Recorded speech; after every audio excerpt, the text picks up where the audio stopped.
All right. I believe this means we are live. Ladies and gentlemen, boys and girls, tech fans of all shapes and sorts and sizes and persuasions, welcome to another episode of the Monday Morning Tech Chat Show on the SGGQA podcast channel. I'm Juan Carlos Bagnell, aka Some Gadget Guy, the SGG of this terribly named podcast series. QA, though, that's the important part, obviously stands for question and answers. We like to make this an interactive conversation. I like to I like to host my show on a Monday, get our week started right. We can sort of sort out how we felt about the last week of news. Maybe a new smartphone showed up in everybody's hands and we're all rushing to deliver the hot takes about it. That's probably going to be a major topic in this podcast. I'm playing this one a little loose. Normally we have like a really massive news block and then, we make some room for some gadget chat, stuff like that. I feel like we're probably going to want to spend most of our time talking the new Pixel 10 Pro XL. I've had it just a little more than a full weekend, so we'll have a lot to share there. And we've got some other news. I'm gonna front load that. We'll chew through the news quickly, and I have a ton of housekeeping to get through. So I do want to get us kind of started a little bit more aggressively. First, we got a shout out. I'm seeing some really fun names here in the chat. Rico for you. I just ordered today a Pixel 9 Pro XL. 9 Pro or 10 Pro? We got command control device. We got John Gao. Simon says Hypno. Mr. Maug. Guys, my credit card and I are having an argument. I still have a $30 off coupon for the OnePlus Pad 3 on top of their trade-in, any device, any condition deal. Should I pull the trigger? Mr. Maug, if you're looking at a great tablet, the OnePlus Pad is really good. And if you can get some cash off, it's probably a pretty good deal. Ant-Man, Darren, Demolin77 saying, hey folks, Gabaletta, Ron Guido, Z-Dog, 119. I almost said 1911. Oh, that's not the right number. You're ZDog119. And LaShawn, holla at your boy. Hey, finally able to catch a live. Fat Produce wishing us all a very logical morning. Mountain Dew Lou, I'm missing someone in here. I'm so sorry. The chat is already full and I'm stoked like romper room to see so many fun faces. I hope everybody out there had a lovely weekend. It was stupid hot over the weekend. And on top of that, we're just getting started for fall ball and softball. So I'm a legit actual assistant coach for my daughter's team this year. And I'm gearing up because we're starting practices in like high 90-degree heat. So, just think the good, cool thoughts for us as we brave the elements here in Southern California. Some other hey-yos here. Yeah, Rico, sorry, the 10 Pro XL 512 gig Moonstone. You said Moonstone. I was like, I'm pretty sure he means a 10 Pro. Juan Carlos is saying, hey Juan. It's Juan to Juan. It's pretty good. Farhan, Goat V8, Bionic Scoop saying, yo, and Pup on Tech. Man, it's been a while since I caught a live. We love to see it, Pup. Love to see you here. So, happy Labor Day. Let me just get that out of the way. Hopefully everybody out there who is able to celebrate the labors on this day is doing something fun. Like I said, I got a softball practice today. We're going to grill. It's going to be great. Just going to be stupid hot, but it's going to be fun. And I hope everybody out there is having a really, really lovely, hopefully long weekend. Again, all the people that seem to benefit the most from Labor Day are not the people who actually do the labor.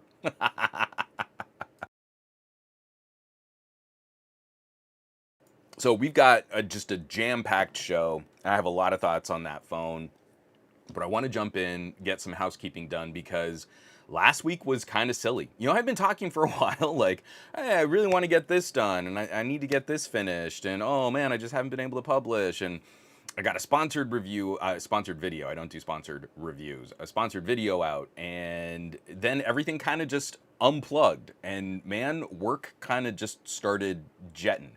So, let's jump into some housekeeping, and I'm going to fly through these. First off, this was a biggie. Spending some time with the Vivo V60. This is Vivo's mid-ranger camera-focused phone. It does carry the Zeiss badging. I talk about specializing phones. I know I'm going off on a tangent already. There are productivity phones and gaming phones and just multimedia phones and basic communicators and camera phones. But in camera phones, some of these manufacturers are starting to specialize even more.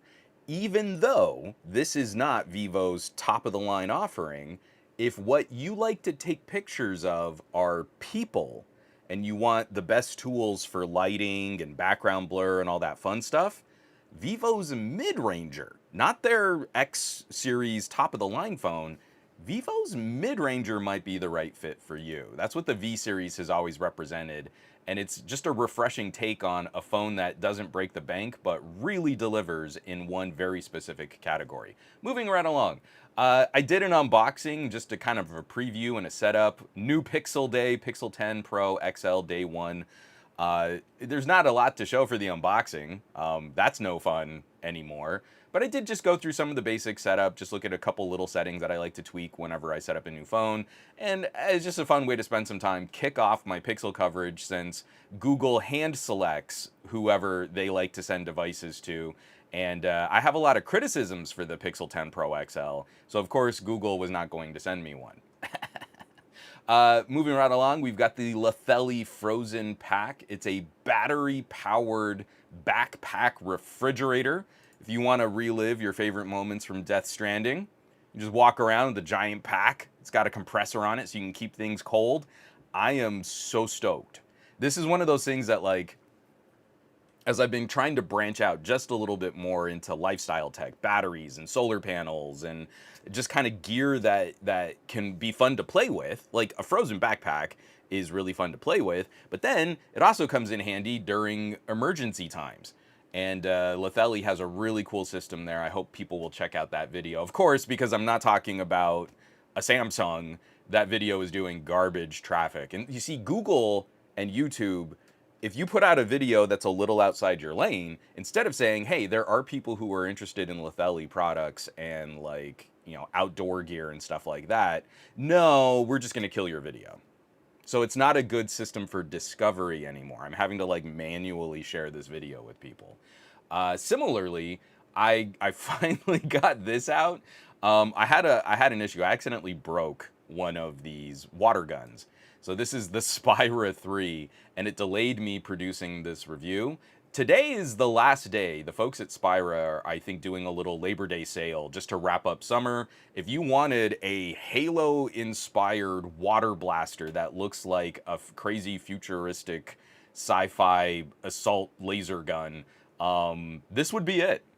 And I finally got to publish and share the video I shot earlier in the summer with Lex testing out this water gun by trying to shoot me in the junk.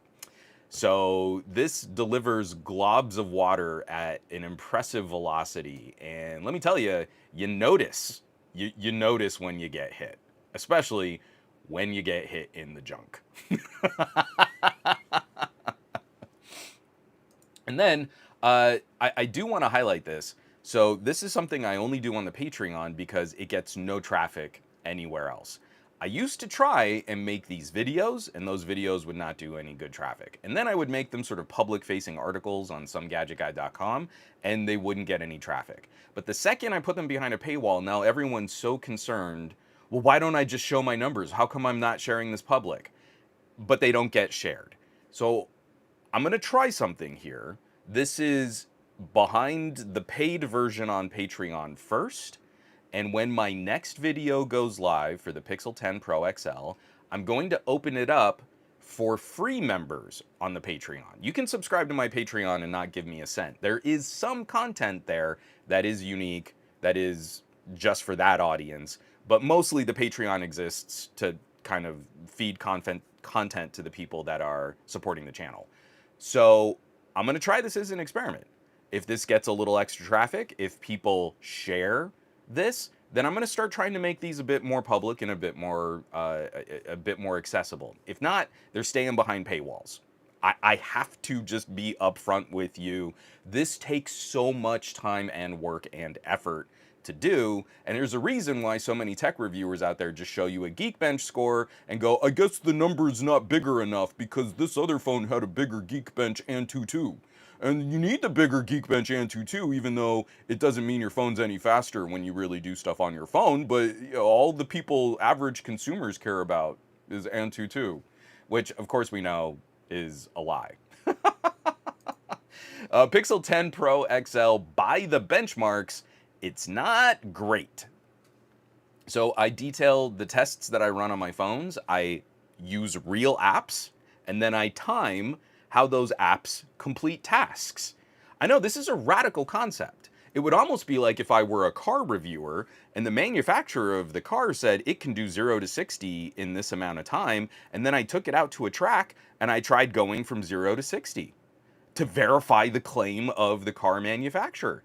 No one does that, right? No car manufacturer reviewers do that. Car reviewers only take their cars and drive them like average drivers, right? So you take your car and you go in bumper to bumper, stop and go traffic for your daily commute, and you drive through a school zone, and that's all you do for a car review. Because that's how phone reviewers work. So this is all the charts and bar graphs, and I can go down to here. Here I do start with Geekbench scores, so I can show you how Geekbench scores cannot predict performance real world.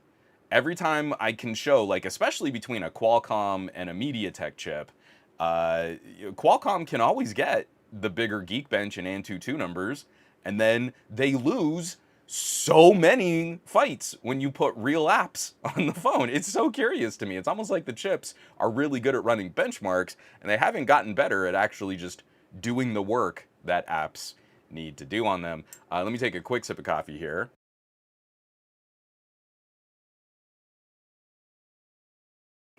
But of course, we're talking Tensor 5, and there are some interesting improvements, and there are some big concerns. But this to me really showcases a problem with techie education. For example, if you go and you look up like, different types of chips, you're going to see this thing like, oh, well, it's got a bank of chips that run at 4 gigaflops and a bank of chips that run at 3 gigaflops and then another bank of chips that run at 2 gigaflops. But then they won't say things like, what types of cores are those chips? And a lot of people have been out there slamming Tensor, where for Tensor 3 and Tensor 4, I think those criticisms have been legit, but I think we've forgotten that Tensor 2 on the Pixel 7 Pro could actually eke out wins above their Geekbench scores.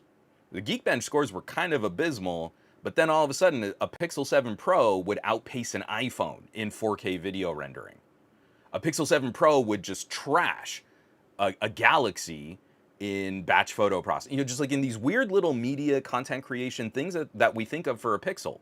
It has good cameras and I like to share photos and pictures and videos from the Pixel. Well, wouldn't you know it, the Pixel 7 Pro at a lower price was able to score well above their Geekbench scores. Because the types of cores in the phone matter. It's not just clock speed, it's do you have big cores, medium cores, and little cores? Do you have all big and medium cores? You see, that kind of performance matters. And the Pixel 7 Pro, that Tensor 2, was trying to look a little more like an iPhone chip. The Tensor 3 was trying to look a little more like an older Snapdragon, like an older Qualcomm chip. Well, wouldn't you know it, the Tensor 2 was able to keep pace with the Tensor 4. A Pixel 7 Pro could do a lot of real-world work about as well as a Pixel 9 Pro. Good job, Google, you're hustling backwards. So this jump from Tensor 4 to Tensor 5, we'll talk a little bit about that later on in the podcast. But if you want the rundown, you want to chip me a buck, and then you'll get all this content that I've been putting out for years now. You can head over to patreon.com/somegadgetguy and actually look at the bar graphs because I've done the work. That's the thing that really pisses me off about massive review channels with all the resources is that I'm one dude and I have to do this on my own while also trying to like host and edit videos and stuff like that. And if they have multiple people working on their team and all they're doing is holding up an Antutu score, you are not getting educated. You don't know what you don't know. But it takes me forever. And then people complain, well, why don't you just put it up for free on YouTube, where YouTube will destroy your video traffic and not give you any views? Yeah, it's a mystery, man. It's a total mystery. Yeah, Ant-Man, I can't help myself. LOL, giggle flips. You know, you've got those tasty, tasty mega pickles in your cameras, and you got those giggle flips in your chips. I need something else, like, to just mock other... I felt bad. Someone reached out in earnest, and I think I was a little too snarky. I don't think they understood that. I mean, I agreed, but there's this whole controversy with what storage is in the Pixel and whether the storage speeds match the rated claim that Google's using faster storage. And that's one I've never been able to test, and I don't think matters as much as people say it does. And every time I ask, because I ask in earnest, if your storage speed on your phone mattered, what would be a test where we could isolate the differences in storage speed? If I have UFS 3 versus UFS 4, and I need another mocking term like UFS 3 versus UFS 4, because it's not one that's ever played out. If I show you differences in CPU core configuration, I can show you 40 to 50% differences in video rendering speeds. I can show you phones that are outpacing my workstation with DaVinci Resolve to pump out YouTube quality 4K video. And you have to at least be curious about how this stuff works, or you can be one of those people who's like, well, I just scroll TikTok on my $1,500 phone. So it's pretty great. I'll let your boy get him one. Arr. I'm not gonna let that one go today. Abhishek, I'm gonna become a member today. I'm telling you, if I see some people join up and I see some people sharing, I'll keep making the By the Benchmarks free content on patreon.com. You still have to be a member, you still have to subscribe, but I'll open that up. I'll do all this work and I'll put it on the Patreon and you can see it for free. Right now, it's staying behind a paywall because this is the last couple of days of peak interest on the Pixel 10 Pro and Pro XL. I do have to do a quick shout out here. Simon says Hypno, subscribed with Prime, subscribed for 48 months. Simon, it is our 4-year anniversary of subscriptions on Twitch. First of all, that just makes me feel ancient that I've even done this podcast on Twitch for 4 years. But thank you so much. You get one horrible, abysmal, a cappella fanfare of glory.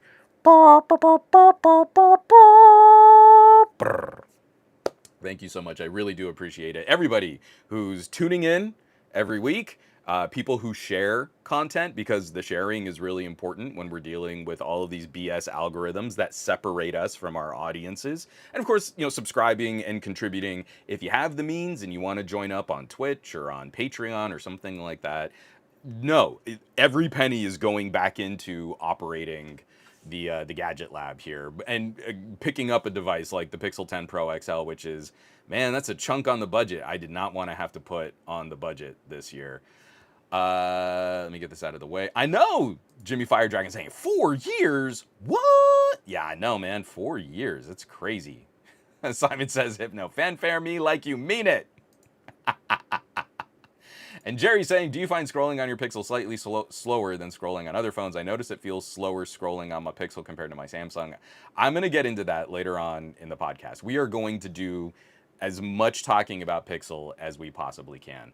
I did, you know what? I'm going to shut up. I was about to go off on another tangent about housekeeping. There are a bunch of things that I put out, and I'm going to have some shorts out soon, and we can talk about that and as we wrap up the show at the end. Hard transition, no good segue. Everything that we're going to be talking about this week, from the housekeeping, every article and video that I've published, you can catch on somegadgetguy.com. All the show notes and links for this week's episode, because I do want you to catch some of these news links, again, on the podcast published post.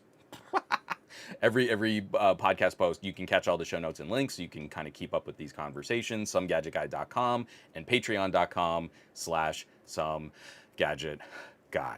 Whew. So, we do have a little politics news to cover. And we can keep these kind of brief because they are kind of stupid. But I want us to stay on top of these things because the whole point of doing this the way our current presidential administration is doing this is to exhaust us. If we are exhausted by constant chaos and craziness and stupidity, they can get away with really terrible things.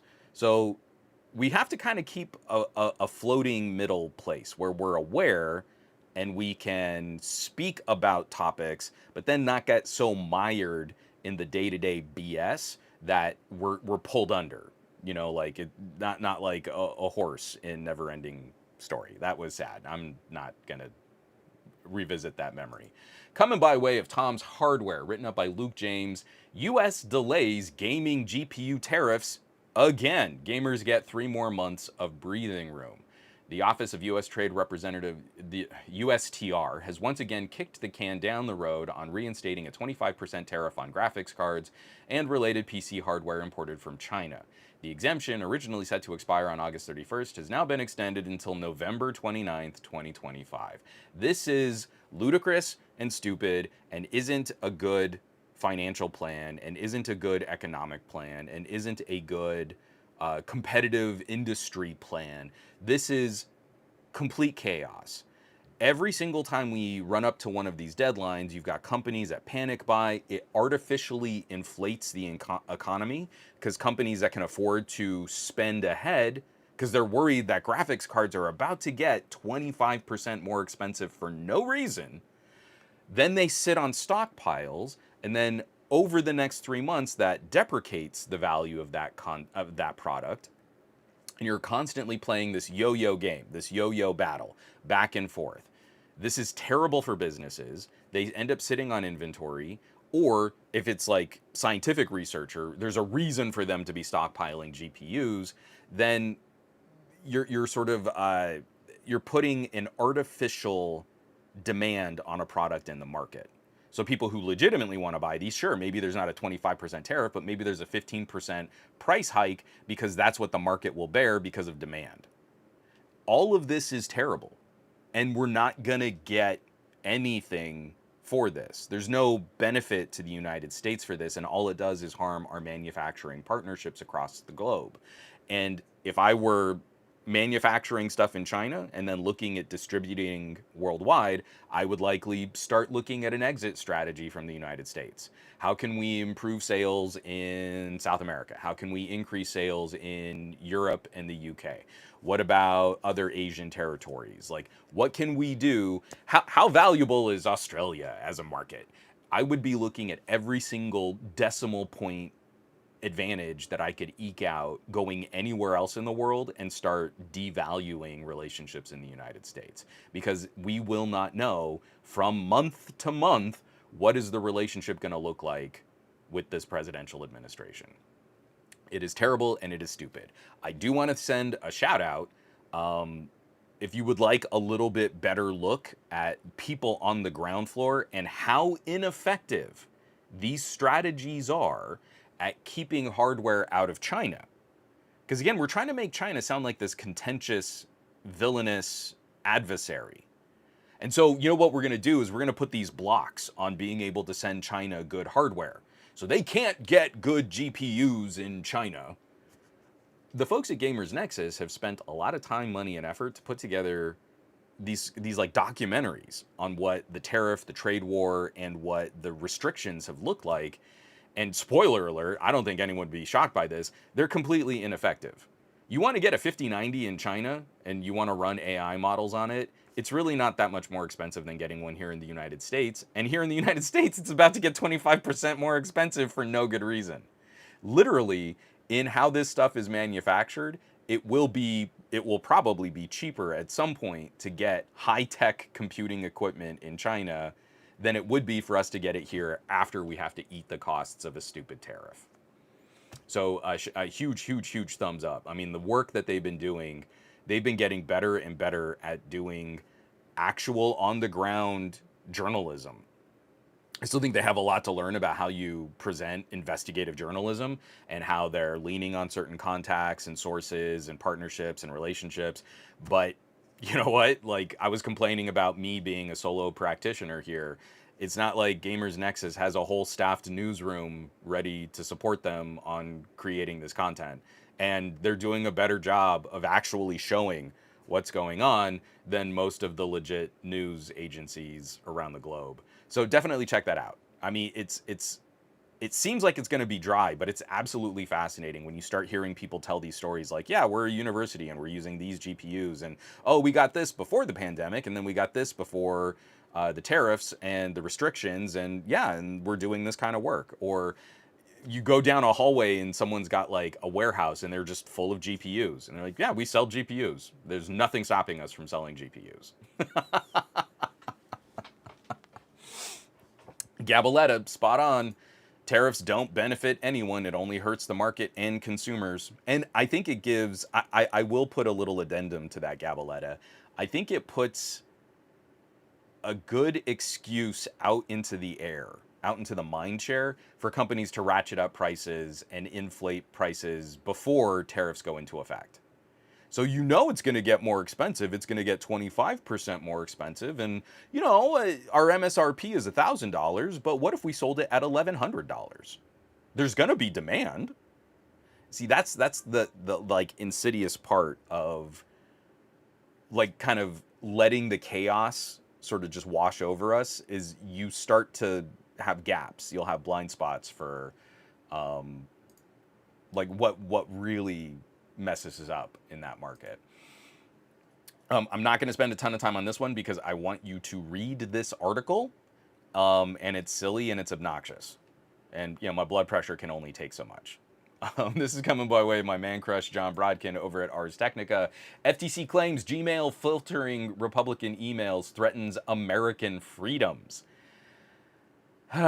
So this is a tropey trope that happened, I think, back during, I think we started hearing some of the Senate and House hearings back in like the Obama administration where conservatives are so concerned that they're getting silenced on the internet. And they kind of end up telling on themselves because all this stuff is so user driven.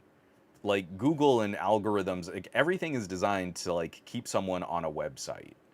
And if something doesn't keep someone on a website, it kind of gets shuffled off. It kind of gets pushed aside.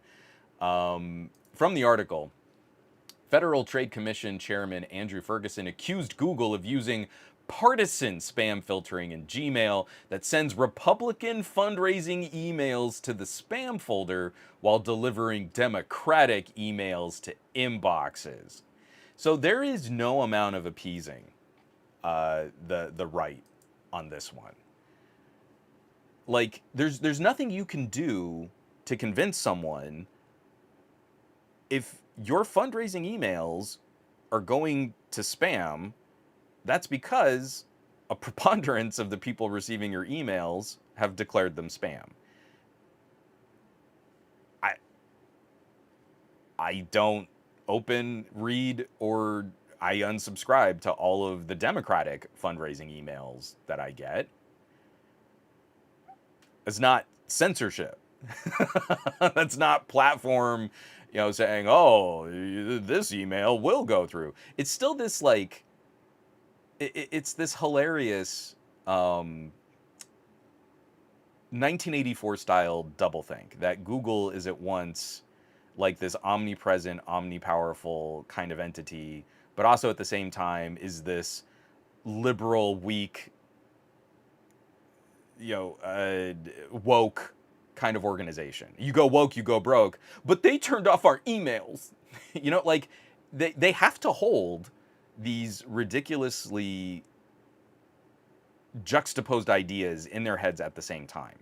If something they're doing is not effective and their strategy isn't working, well, it's Google.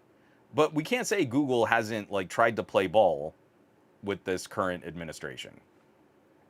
We can't say that like that like Google as $1 trillion corporation is so woke that they're manipulating all of these processes while also at the same time, you know, like all of the tech leaders have cozy up pretty hardcore to the Trump administration, like Apple and Facebook and of course Elon Musk. Like all of them have been contributing to this kind of, but we're so concerned. See, this is what it is like you erode the credibility of the platform and then you try to force some kind of unequal style of moderation or filtering.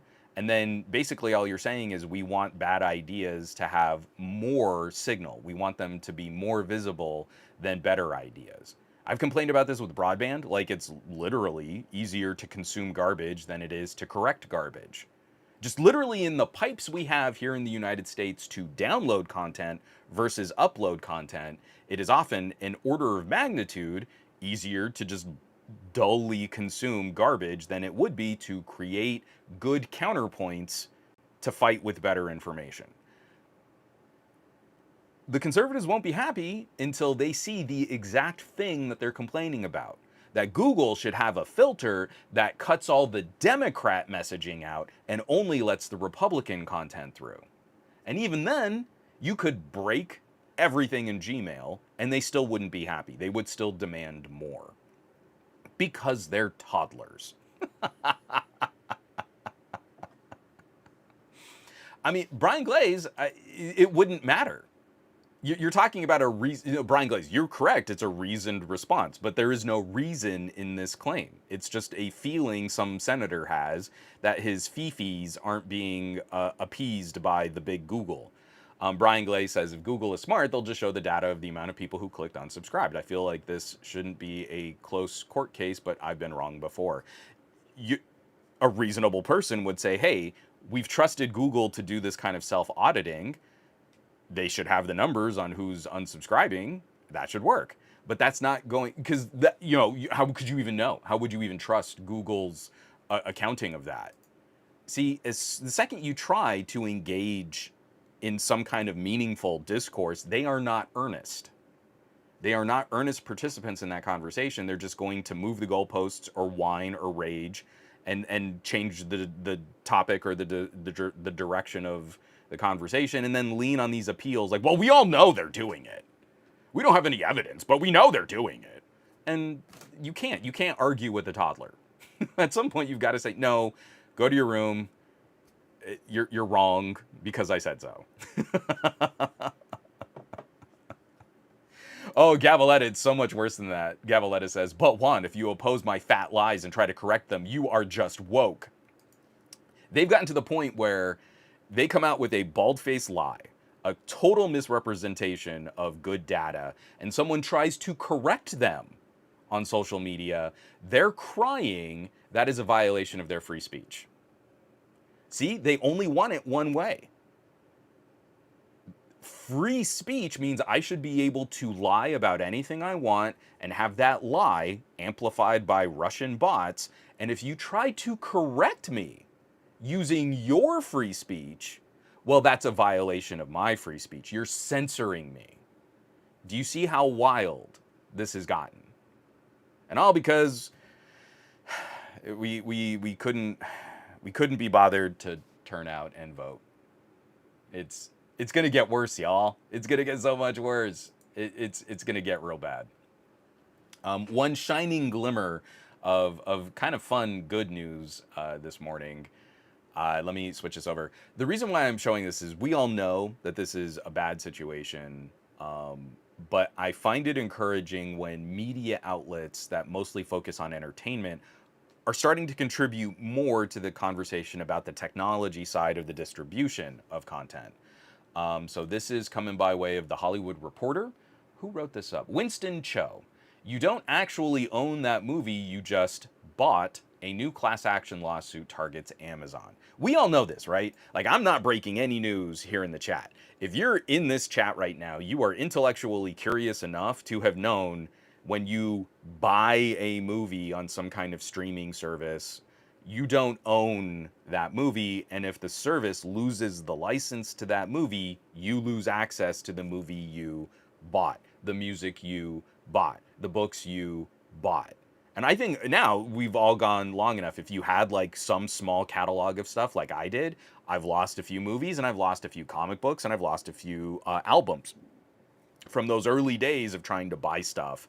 The one that really pissed me off the most was Superman Red Sun. I bought a digital copy on Amazon. the DC published like a revised electronic version of it, and now my version was deprecated. Amazon doesn't have access to that license anymore, and I lost my copy of Superman Red Sun. I just say I maybe acquired another copy of Superman Red Sun free of any kind of digital platform commerce. I feel I'm justified. I bought a license to look at this comic book, and it's still technically on Amazon servers, but I just can't read it anymore. So, what's interesting about this? The Hollywood Reporter comments on the entertainment industry. And of course, streaming services and platforms, things like that have become a bit more ingrained in that conversation. But we're starting to see these outlets dig even just a little bit deeper. When we're talking about an intellectual property class action lawsuit involving what the future definition of purchasing content is supposed to resemble, that's usually the kind of geekery these types of sites would either sort of avoid or like turn into just like a lighter or puff piece. This is a really well cited, organized article. I hope you give it a click, give it a read. But this is like increasingly showing up in more mainstream and entertainment focused circles. Consumers have been pissed off about this kind of stuff for a while. It's one of those things like it happens to someone else and they go, oh yeah, that kind of sucks. And then it happens to them and that person goes, oh, this is like the worst. Do you even believe this? It happened to me. It's like I have so little confidence in Americans right now. Like we have zero empathy, but we demand all the sympathy. Right? Oh, that person over there is hurting. Nah, that kind of sucks. Thoughts and prayers. But oh my God, something happened to me. It's the worst thing ever. Because it happened to me now. Why doesn't anyone care? I didn't care when it happened to you, but you should care that it happened to me. Short story, incredibly long. I would also highly recommend going back to buying shiny plastic discs. You know, vinyl is seeing a resurgence in the audiophile communities. It's a really fun way to just sit and experience an album, like music, like the music is the activity. You could do that. CDs are actually kind of seeing just a tiny bit of an uptick. I got a presser from a company that's making like Art Deco vertical CD players and stuff. I doubt that they're great, but there's an interest in there in making some kind of product that can play physical media again, because so few people have things like CD and DVD and Blu-ray players anymore. And I gotta say, I still build my workstations with the Blu-ray drive. I've got all those plastic discs right above my head, right behind that little stuffed puppy head. Bunch of 4K Blu-rays. The movies look amazing. Sinners, 4K. That transfer is so good. The movie looks so good. And I gotta say, when you preserve even down into like the crazy detail of the film grain, your movies look better than streaming in 4K. You just have so much more information to work with. I don't know. I don't get the point of spending tons of money on like home theater grade equipment and then being like, yeah, but like a mid 1080p stream from Netflix is probably fine. Like, no, it does actually matter. It does look better. Moving on. I'm not entirely sure what to make of this story. So I'm putting it out here, and if someone has some thoughts, please let me know. I know I'm blazing through this, and I've seen some other comments and stuff. Oh, actually, Brian Glaze saying we should bring back physical media. Matt Klein, exactly why if you're going to stream anything, you use your own server. I gotta say, you know, like running a Plex or a Jellyfin is really fun. And JGJ, we need new physical media formats. Will we get flash drives with movie collections? Any innovation in the space to advance beyond discs? And unfortunately, I mean, you're right. We should just have like an SSD that has movies on it. But the way that we have sort of locked media to a shiny plastic disc is kind of the best balance of price to performance to protection. There needs to be some token effort that you don't just get this drive and make infinite copies of the drive. I understand we live in this like society and people say, oh, well, information should be free. I come from Hollywood and I still think you should support the media that you enjoy in some way. If it's a band, like buy their merch. If it's a movie, buy the disc. Show distributors that you still care about the preservation and the presentation of something like a film. And we've seen this resurgence. Like the Criterion Collection is one good collection of restoring and distributing movies. Kino, those films are incredible. Like we're seeing these little boutique distributors who pick up the rights to a film, do their best to present it in the best way possible, and the footage will look gorgeous. The Kino version of The Big Country, starring Gregory Peck, an amazing Western from the 1960s, shot in this super wide Vista scope aspect ratio, a completely wild film format that I think was only used on like 3 movies. It was just not economically feasible to keep shooting that way. But you see these like views of the desert that look enormous with this little speck on the horizon of a person riding a horse, and it's just stunning and it's gorgeous and the transfer is incredible. And you're like, I'm so happy to kick that company $20 to get that movie in that presentation, in that format. It looks so much better than streaming the movie. So it's tough. You're not wrong. We have better technologies to distribute zeros and ones, but the plastic disc at least kind of it kind of maintains the commerce, the scarcity.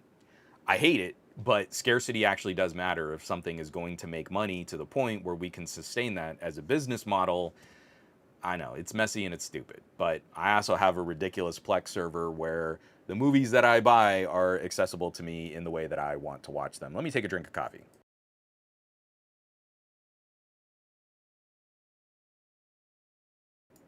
Oh, that's clever. JGJ says they just released the Drew Carey Show on DVD box set and they are releasing the full episodes on YouTube one at a time. See, I think that's clever. I think that's really fun. Make money on streaming, and you could probably use that like when you have ad breaks. Like you could do hard-coded ad breaks and then do some YouTube ad breaks. Like that's brilliant. Do more of that. That's awesome. Oh, sorry. I was building up another story. This is coming by way of Sherwood.news, but it was covered by a couple other outlets too. I think Tom's Hardware also ran with this story. Let me pull this up. Over half of NVIDIA's AI direct hardware sales revenue comes from just 3 customers. From the article, NVIDIA's solid second quarter earnings report showed how good it is to be the seller of the best pickaxe in town with the big gold mine. All of the big AI players are racing to pour hundreds of billions of dollars into ever larger data centers to out-gigawatt their competitors in that space. And those data centers are usually stacked to the rafters with NVIDIA's powerful GPUs. Meta, OpenAI, and xAI are all likely handing over many of those billions to NVIDIA. For the second quarter, NVIDIA reported $41.3 billion in revenue in its compute and networking segment, which includes all the gear it sells for data centers, and that's up 56% year on year. So NVIDIA's 10Q filing, the company gave us a peek at who is buying all this gear and how much, but without naming names. So we've got customers A, B, and C adds up to 53% of their revenue. And that is an astounding number for only a couple of companies.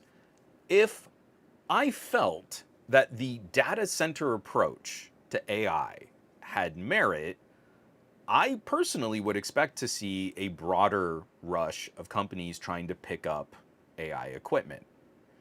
The second we started saying cloud AI, and that only massive corporations who were already heavily invested in data centers were the ones that were going to benefit, that they would host all this hardware and other companies would lease space on their data centers, I kind of felt that was just another bubble. That to me does not speak of a growing, authentic, sustainable market where other disruptors could come in and shake things up. If you're always having to like, well, we want to work on the best hardware, so we've leased time on a Google data center, then Google is always going to be able to kind of see at the edges of what you're doing and at some point pick off your business model. If all you're doing is plugging ChatGPT into an app, then at some point ChatGPT is just going to take the functionality of what you're working on and package it themselves. Apple does this all the time. Microsoft does this all the time. Google has played with this quite a bit. You see these little ideas, these little glimmers, or like it's a skin on Android or it's an app on the iPhone, and then it just magically shows up in the next iPhone or in the next Android build. If you can't compete unless you have massive data centers, then you can't disrupt the big players. This isn't like, the olden days of building PCs in a garage and then Dell Computers becomes like this massive, force in the PC space fighting IBM on their own turf. Like, that can't happen here. So, I don't know. I genuinely feel if you told me 53% of all the AI hardware that NVIDIA sells, they're making all this money, but it's only going to 3 companies. To me, that sounds like a bubble that's probably getting ready to burst. I don't see any other charitable examination. I don't see any other reasoning on what could account for that kind of lopsided spend, except for the companies that are so deep in AI, trying to justify their expenditures on AI, trying to sell more AI. Well, they've got to spend even more money to make their AI better than another AI, and it's all garbage. Like, we're peaking on LLMs, and OpenAI doesn't have the ticket, and they're trying to renegotiate their relationship with Microsoft, and Google is trying to convince us that you don't need compute power in your mobile devices because you'll just send everything up to the cloud. And like, none of that's real. I might be totally wrong. If someone thinks I'm like way off here, what am I missing? Because companies like SoftBank are having to like roll in and dump money. Like, they're looking at doing like a strategic partnership with Intel. Like, none of this is in any way, shape, or form justified the expenditures with any roadmap to where we'll be so profitable that AI is really going to do what all these companies claim their models can do. So that's just me being super cranky. Oh man, sorry, just a couple other comments going back a story. I do like some of these comments. We have to just reverse for just a second. Brian Glay saying, I don't know why networks haven't tried that previously. Release the shows on YouTube with hard-coded ad breaks. It would be just like traditional TV. Farhan, so that insert number here, people who buy this meme clicks. Goat V8, GOG for movies. So that's kind of what buying a Blu-ray is, man. Go to Kino Lorber, go to Criterion. There's another one I can't remember.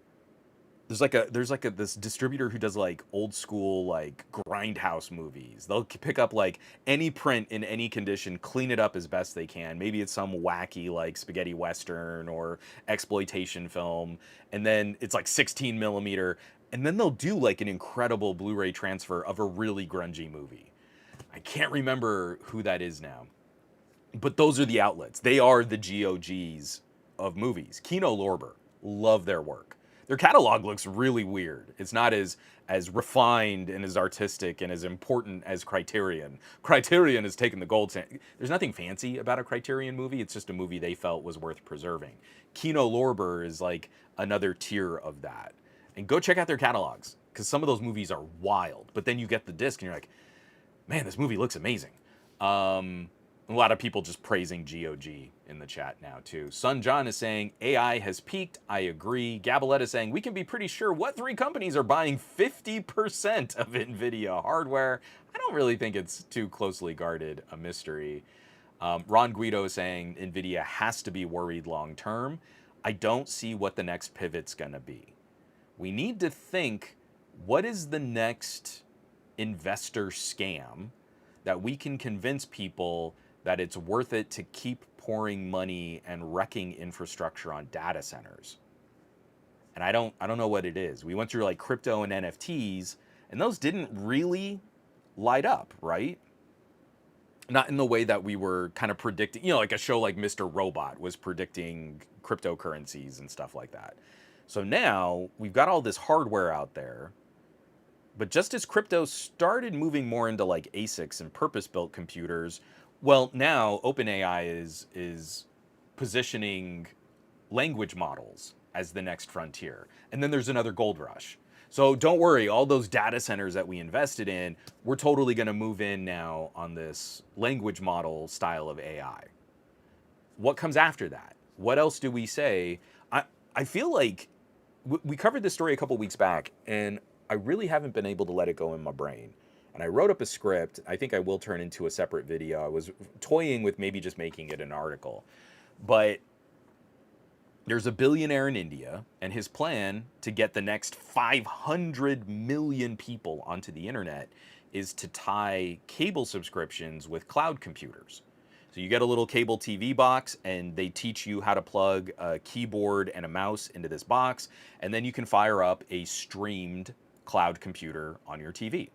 Areas that don't have the best infrastructure, minimal bandwidth, you can do very low level bits of work, cloud computers. And I'm almost wondering if maybe that becomes one of the next phases of data centers. Is we don't want you to own anything, we want you to perpetually lease whatever you use to get your work done. And that's what these companies are doing with AI. Google is hoping everyone else will lease their data centers and use parts of Gemini, and that they can charge them ridiculous amounts of money to be the landholder. Well, then what if we also extended that to consumers? What if all you had was a dumb terminal and an internet connection? You don't need to buy your computer, just spend way more money perpetually leasing a low power computer. I think that might be a part of what's to come. Let's see. Haunted Xperia. I'll be glad when this era of AI mumbo jumbo is over. Maybe the next fad will be bringing back the headphone jack and expandable memory. JGJ, what about AI compatibility with open standards like RISC? I keep hearing that NVIDIA is the only GPU if you're doing LLM work, but shouldn't the tech be available cross hardware? Check out the documentary. I don't have a great answer for that. You're right. A lot of this stuff should be able to work cross platform, and we're putting all these little MPUs into these devices. But check out Gamers Nexus. It's wild. Like how few people will buy anything other than NVIDIA. So you should definitely check that out. Colonel Corn Pop, Armageddon is on Criterion. Always amusing. It's not fancy. No new friends. It's not a race for profit. It's a race for survival, reminiscing of the railroad boom nonsense. Now, that's kind of a fun way to phrase it. You know, that's honestly like not a bad way to put it. I kind of like it. I might steal that from you. Mr. Maug, hey Juan, could we one day discuss mental health and how you go about taking care of it? Well, first of all, you're on this podcast, and it's kind of where I refresh myself, but I would absolutely be down to host kind of maybe a standalone podcast, not like one of the weekly news shows, and just talk about some of my experiences there too. No new friends. When it comes to Blu-ray, do they decay? I would always expect any physical media to eventually degrade. If it's cassette tape, 8-track, vinyl, those wear out with every play. DVDs, we have started finding a few. We had crates of DVDs and Blu-rays from before the Netflixification of streaming media, and we have found a few. I had one Blu-ray that refused to play, and I had a bunch of DVDs that all rotted. Not literally, like DVD rot isn't like mold and stuff like that, but the disc layers can break down. But that's also why I've been so aggressive on taking ownership of your media and doing things. Make a pet project. Get a stupid cheap mini PC. Get some big storage space in that mini PC, because storage is pretty cheap, and then make your own media server. I'm not a fan of going to torrent sites and just sucking up all the movies for free. I'm a fan of buying a disc, transferring the information off of that disc at what I feel is an acceptable quality, having the disc as some kind of archival for as long as the disc will preserve, and then I have the streaming copy of that film that I can watch on any device, anywhere, in any way I want, as long as I have a data connection. There is no perfect solution. There is no way to completely safeguard this stuff. But I've got so many movies in my collection that I'm like precious to hold on to, because they never got follow-up releases. I had a copy of The Fall starring Lee Pace. I have a digital copy of that on my Plex server. I'm so glad I did, because that movie went out of print for a while, and it's just an incredible accomplishment of cinematography. So that's the best we can do. Is it perfect? No, but just because it's not perfect doesn't mean we shouldn't try. And I think that's probably the best way. If you're tech inclined, if you're in the chat on a podcast like this, um, then I would highly recommend um, making that an attempt. I think you would find it fun. To me, it's a fun project. Sorry, I'm just seeing so many comments here, and I've got one more story, and then I can finally shut up about news and stuff. And I wanted to be done with the news block in under an hour. You know what? This one isn't even a big deal. You know, I'm skipping it. It was Samsung probably won't make the battery sizes any bigger in the Galaxy S26 Edge, and I don't think any of us are shocked by that. Let me take a sip of coffee. I just want to look at some of these comments here real quick, and then let's chat Pixel 10 Pro XL. I know a couple people in this chat already have the phone, and I'd be curious to see what some of the experiences and first impressions have been like, because I have a lot of thoughts, and a lot of them are not kind.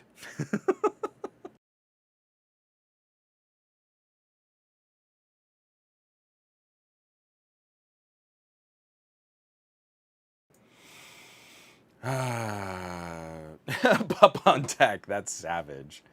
Pup on Tech for this Samsung. Shocker, I thought they would make the batteries much larger and add real fast charging on the Scamsungs. I can read the tone of the dripping sardonicism on that, which is pretty great. JMan150, could we try to talk about nothing being caught with the Phone 3 stock images? Not right now. You're not wrong. We should cover it. I can't. I just can't muster up much care for that. From Sun John, what do you think about the lack of SIM card in the Pixel? I know it's finally going to be happening in the EU. I think Apple has finally pushed enough momentum in the EU so that the next generation of iPhones will probably lack SIM card trays entirely. Right now, there's this weird split where we've been able to kind of maintain the SIM card based on EU preserving that as like a compatibility or as like a technology. And I'm just so frustrated that we keep running headlong into these. I got a bunch of people, like I mentioned it in my Pixel 10 Pro unboxing and setup, that this was going to be a harder phone for me to review because I can't just pop in my personal SIM card. I still have a physical SIM card. I'm on Mint, and I like swapping it between phones. It's in my OnePlus 13, and I really don't see a lot of reason to pull that card out of my OnePlus 13. And I'm not at that point. I'm not going to switch my personal SIM over to an eSIM until I know I can easily transfer between devices and that I just don't have an option anymore. I expect next year, with all the phone releases, I'll probably be stuck. Getting into 2026, I think we're just going to have to eat yet another terrible anti-consumer business practice. And we're going to have to work our butts off to fight against the worst aspects of that. If you were on Sprint or if you were on Verizon in the darkest days of CDMA 3G, it was such a pain in the butt to get a phone that you liked on Sprint or Verizon, because they all had to be special CDMA versions, and you couldn't switch to another carrier. You were locked into Sprint and Verizon. The only thing I see as a benefit for eSIM is it's a sweetheart deal for carriers. It's yet another little road bump, little barrier for you to easily switch your phone to another carrier. You have to ask their permission to set up different devices and switch contracts and switch carriers. I got a bunch of comments on that Pixel 10 setup. I'm not bothered by it. I'm an average basic person and I just have one phone. It's only the reviewers who are going to be hurt by this. Until you need to maybe shop a plan. If you're telling me you're so apathetic that you will never leave a carrier and never look to save money or do business with another service provider, then cool. Be a fan of eSIM. It's so easy for me.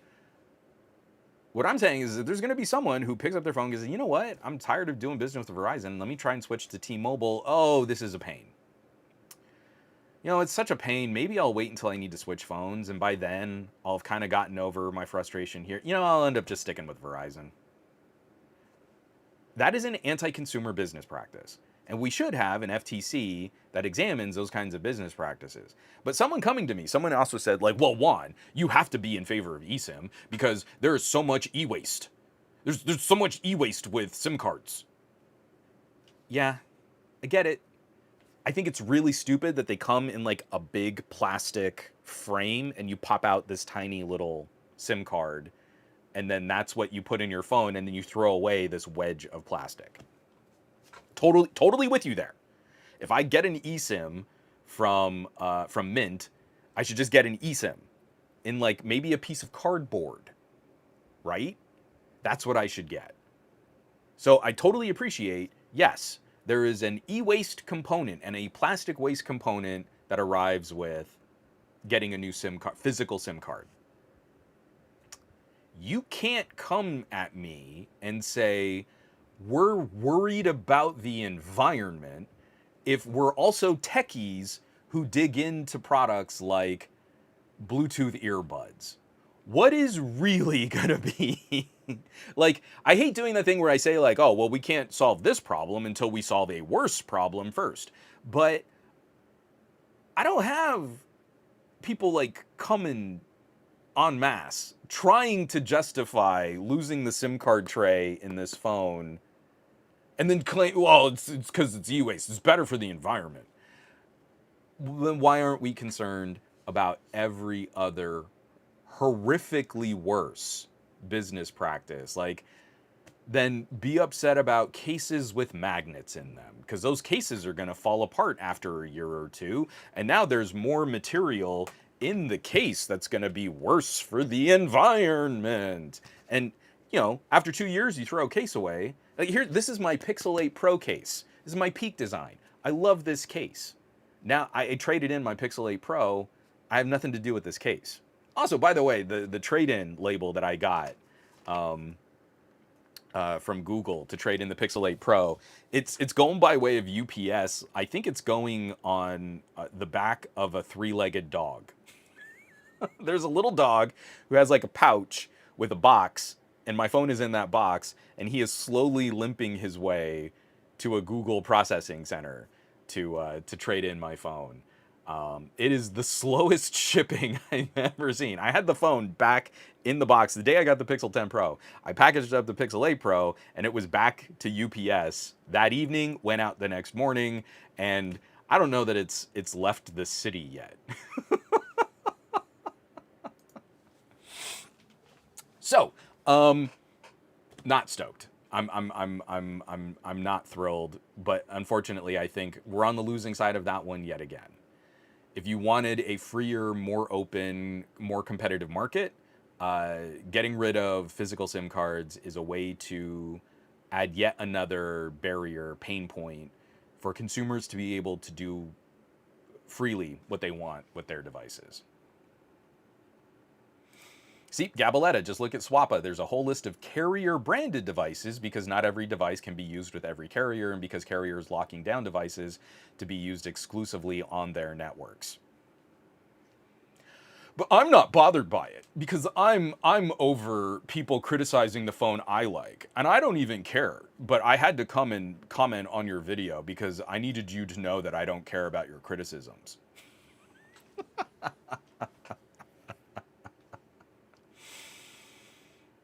Yeah, Paltrax. SIM cards used to be massive. I'm old enough to remember adapters, and now they're gone. I still have. I know exactly where they are. I still have those big like 3-in-1 full size SIM to mini SIM to micro to nano stuff like that. Man, SIM cards, man, they were crazy. It just makes me sad because this is yet another thing that it just kind of sticks. It's another teeny pebble in our shoe. Gabaletta, I'm glad this worked for you. My Pixel 7 was on eSIM, and changing to the Pixel 10 Pro was pretty painless and quick, but it's not lost on me that this could lead to carriers locking devices down and fragmenting the market. I feel like it's one of those things we're going to have to ask permission if we want to switch phones. It used to be, I would recommend have a really nice expensive phone and then get yourself like a cheap beater and you could have a weekender phone. Okay, how many times is Verizon going to let you just randomly switch without messing up your plan? If you were on CDMA back in the day, it was such a pain in the butt, right? eSIM makes this a little bit easier, but they've already talked about how we're going to start putting restrictions on the number of times you flip your phone. Maybe you only get to switch your SIM card 3 times a year. Why would you need to switch it more? You know what you need to do? If you have like a weekender phone, just add a new line to your plan and give us more money per month. And I hate bringing stuff like this up because we should be talking about the phone, but like stuff like that's going to happen, and then all of those nerds who are like, I'm fine with these things. It doesn't bother me. I'm perfect. I like everything that massive corporations do. They're going to be the ones who whine the hardest. Remember how I was saying earlier, like no empathy for anyone else's situation or anyone else's troubles. But the second they can't do what they want, their fifis are hurt. And why won't anyone give me sympathy? Because it finally happened to me. Verizon finally did something that I'm not happy about. And I didn't care when it hurt you, but now it hurt me. Anyway, I gotta stop doing that. Like, I'm getting way too good at doing like scrunchy face crybaby, and I really need to not make that a regular part of my videos.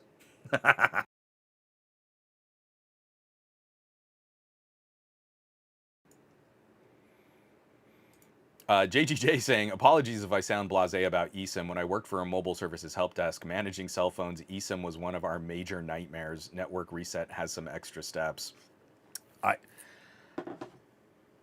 I feel like it's another example of how we don't educate consumers on their tech. Look at all the people around you in your circles of family and friends, and they think they're tech savvy because they use phones all day. But then you really kind of ask them about what they're doing or how they're doing it or what they need, and it's rare that they ever thought about it or they can conceptualize it. And on the one hand, that should be good. It should just work. But on the other hand, that's really bad because it means people can get taken advantage of. So let's jump into my experiences with the Pixel 10 Pro XL. A little bit more than a weekend, right? I haven't had it for a full week yet. This is the latest and greatest from Google. This phone is $1,300 before taxes and shipping and all that other stuff. MSRP. Google is putting this up against the most expensive slate phones from Apple and Samsung, and I can import other phones like the Vivo X200 Pro for less. I can get a Vivo X200 Pro from another country and bring it here to the United States, and it will cost me less than Google's solution here. I can get it with more RAM and more storage. If you don't know, I'm a big fan of the Vivo X200 Pro and I'm a big fan of the Xiaomi 15 Ultra. So, my bias, I fired this phone up and immediately, before I even go into like bar graphs and benchmarks, this phone is in desperate need of a performance polish upgrade. Update, sorry, not an upgrade, an update. Software. This is not a well-optimized device. I think that's regularly the experience we expect when we use a phone under embargo. So I have my OnePlus 13. I was able to put out a hands-on first look, kind of a review video on the OnePlus 13 using this phone under embargo. But during that whole video, I had to acknowledge there are a few little gremlins here and there's some performance issues. And then the week the phone was actually released and public, OnePlus put out a software update that cleaned up a lot of my issues. There was a day one security patch for the Pixel 10 Pro XL, but mine is still not performing great. This phone can get bogged down when you do a few things at the same time. So yesterday I was sharing on the Discord. The Discord has its own private chat, and it was just easier for me to kind of share directly in the Discord chat. But we also have the private Patreon too, patreon.com/somegadgetguy. And I'm shooting a couple photos, and then I go up to one of my normal photo and video testing spots. There's this little cliff face, this little rock wall in our neighborhood. It's like high up on a hill, and you can kind of oversee part of the neighborhood. And I don't know, I'd shot maybe, actually, you know what? I can tell you. So let me pull up in the camera. 1, 2, 3, 4, 5, 6, 7, 8, 9. So I'd shot 12 photos in 12 megapixel JPEG and 12 megapixel JPEG and 12 megapixel RAW. I like to turn on the RAW capture. It saves me time doing separate photo tests. And then I had shot one 10-second video clip, one 16-second video clip, and then one 25-second video clip. And while shooting the 25-second video clip, let me go into screenshots. And this isn't like all at once. I walked up a hill, there are these rocks, I shot some photos of the rocks, put the phone back in my pocket, climbed up on the rocks, and then shot 2 more video clips, one about 25 seconds long, the other one I was going for something a little bit longer. And while shooting that second video clip, frame rate reduced to improve video quality. It was roughly 75 degrees outside. It was morning in Southern California. The day was a hot day. That's hot for like 9 a.m. in the morning, and it was getting hotter. But the screen had already dimmed significantly on the second video clip, and then on the third video clip, it went from 4K 60 to 4K 30. It cut the frame rate. I had shot maybe, at this point, maybe 90 seconds of video. I do not expect that that's going to be the full lived-in experience of the Pixel 10 Pro XL. I don't think it's going to perform that bad after it gets some software polish, some updates, some performance improvements. But I am disappointed because if we were talking about a OnePlus, the OnePlus 13 already had a significant bug-fixing, performance-improving update by now. And the Pixel 10 Pro XL is supposed to all be about Google and software. And oh, the Google does the Android the bestest. This is the Google iPhone, right? But no. Once the phone starts getting bogged down, weird things start happening. So it takes forever. This is impressive. I shot a couple samples of that 100 times AI zoom. Man, the photos you get from it, you're going to have to just... you're going to have to deal with me just holding my phone up to the camera here because I don't have all this stuff imported. And this is the kind of content that I like to give out to patrons first.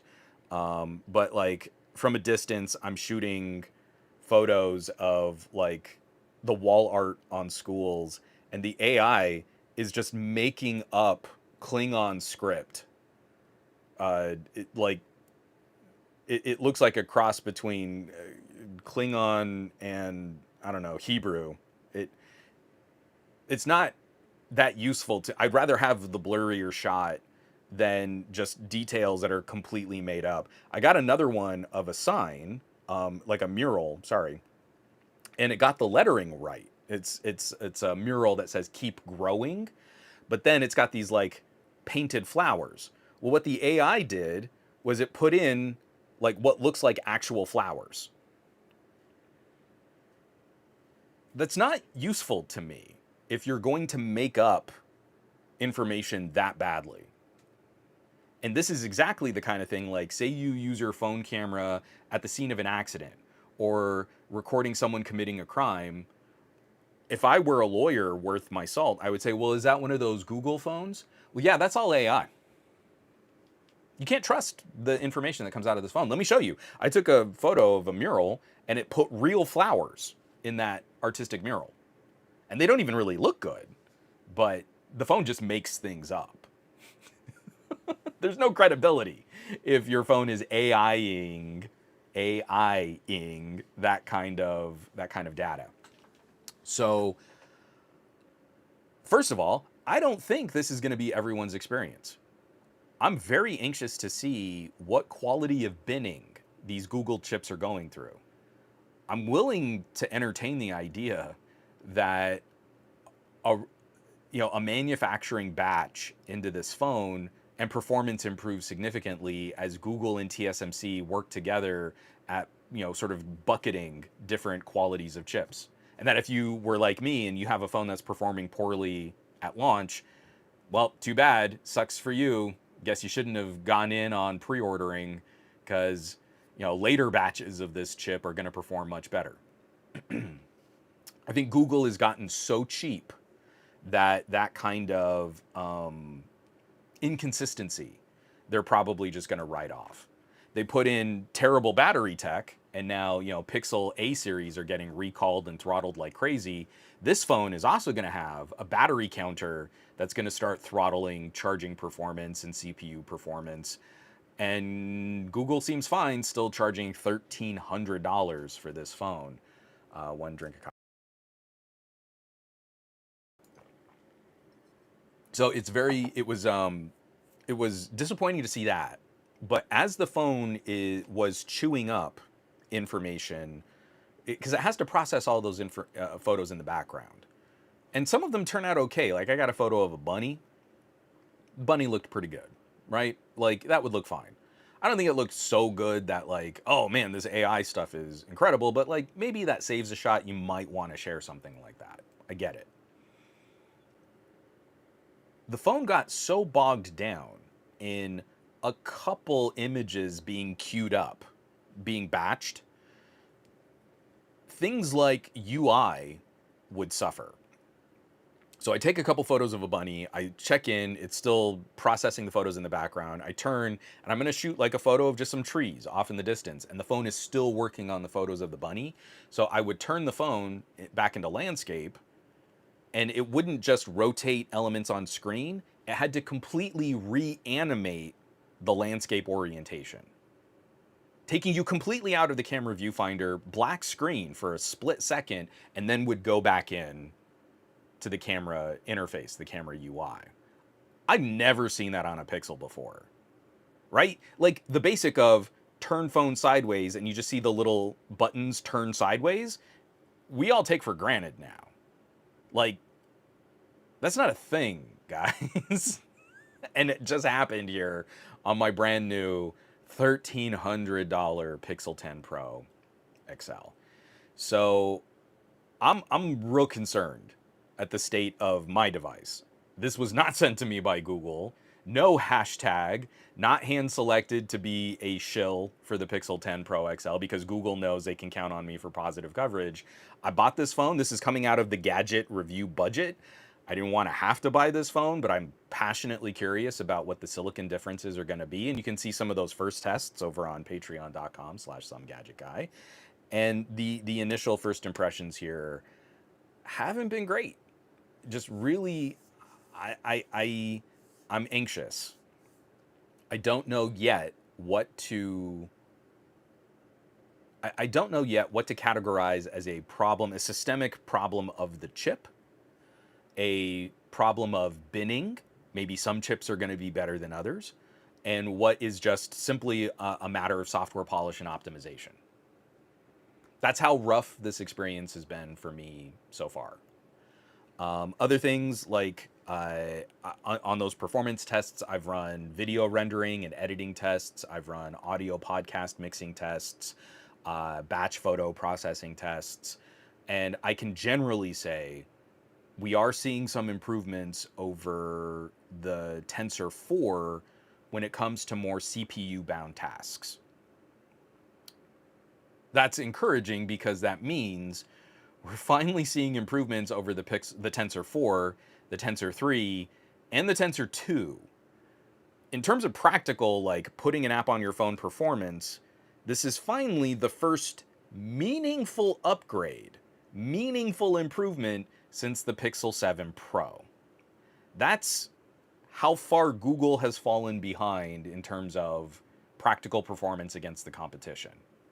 I'm holding up MediaTek's and Qualcomm's that can directly compete against Intel 13th gen Core i7 laptop chips. Like, that's legitimately what a Dimensity 9400 can put out. You know, we're talking dyno power, like putting tires on the road. That chip at 12 watts is competing against Intel chips at 45 or 60 watts. Google ain't there. But it is finally a generational improvement over the Pixel 7 Pro. That is encouraging. I am very happy to see that. I don't think anyone's going to be shocked that you can't game on the Pixel 10 Pro XL like you can on a Qualcomm or a MediaTek. I recently did that video where I was showing PC gaming emulation on the Vivo X200 Pro versus the iQOO 13. I think it's the iQOO 13. That's wild. Like, I'm playing Cuphead, I'm playing Tetris Effect, that's Unreal Engine 4. Unreal Engine 4 emulated or translated on a mobile device. And it's playing it better than my Steam Deck can play Tetris Effect. I'm firing up older games like Crysis Remastered or Tomb Raider 2013. Really good games. Nothing launched on the Pixel 10 Pro XL. I tried. I could not get Cuphead going. No Hades. No Hades for you. Hades is not a demanding game. Hades plays pretty good on the original Nintendo Switch. Our phones should be more powerful than the Switch 2. If you have a MediaTek, your phone is definitely more powerful than a Switch 2. If you have a Qualcomm, your phone is more powerful than a Switch 2. If you have a Tensor, probably not. So again, for a phone that is now directly price competitive against the iPhone Pro Max and the Galaxy Note 25, your Ultra phones, there isn't really a practical technological fight that Google can win. Not a single one. The Galaxy S25 Ultra, I hate Samsung with the fiery burning passion of 1,000 suns. I have to look at consumer spending and say, hey, if you want one of the best productivity devices out there, there is nothing on offer from a Pixel that's really gonna best the Galaxy S25 Ultra. We're talking camera tech. There's some cool software stuff happening here. And I am happy to see that a lot of the software stuff is happening on device. Like that 100 times AI zoom takes so long to process, and it's legitimately happening on device. I don't have a SIM card active in this phone yet because eSIM. I have to set up yet another temporary SIM for this phone. But it happened on the phone. It didn't go up to a data center and back down. That's cool. There's no reason why I shouldn't be able to shoot 8K video and have it processed on the phone. But it can't do that because that takes up more space on my G drive, and then I have to buy more cloud storage. Why do I hate Google charging me more money for a basic feature that should work on my phone? It's just, I'm just such a hater. Hold on one second. I am way behind on the chat. You guys have been typing stuff out. Let me take a drink of water and just literally scroll down.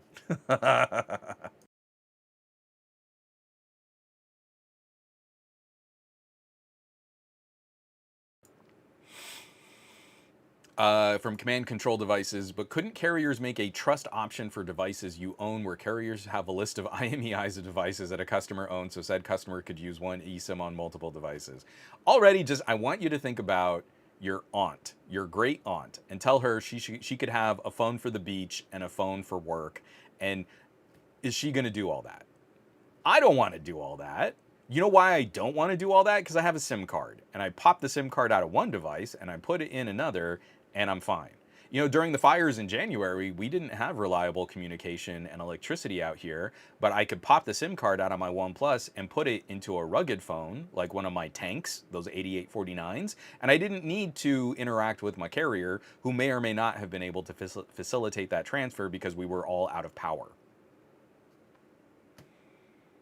I know, just what you do is you write down these ridiculously long strings of letters and numbers, and then you put that into a list, and then the carrier should know. Sure. I mean, yes, they could. I guess I think it would work horribly poorly. Sorry, I'm trying to catch this up. Rob Albano, I'm watching this on the Vivo X200 Pro right now. I bought it in January. Gabaletta, my Xiaomi 14U, my Xiaomi 14 Ultra was cheaper than my shiny new Pixel 10 Pro, and I bought my Xiaomi with the camera kit.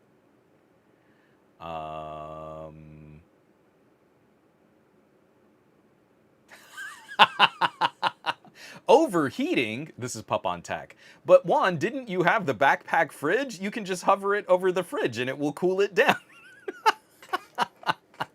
I need to do a test. Like, does the camera sensor on the Pixel 10 Pro XL fog?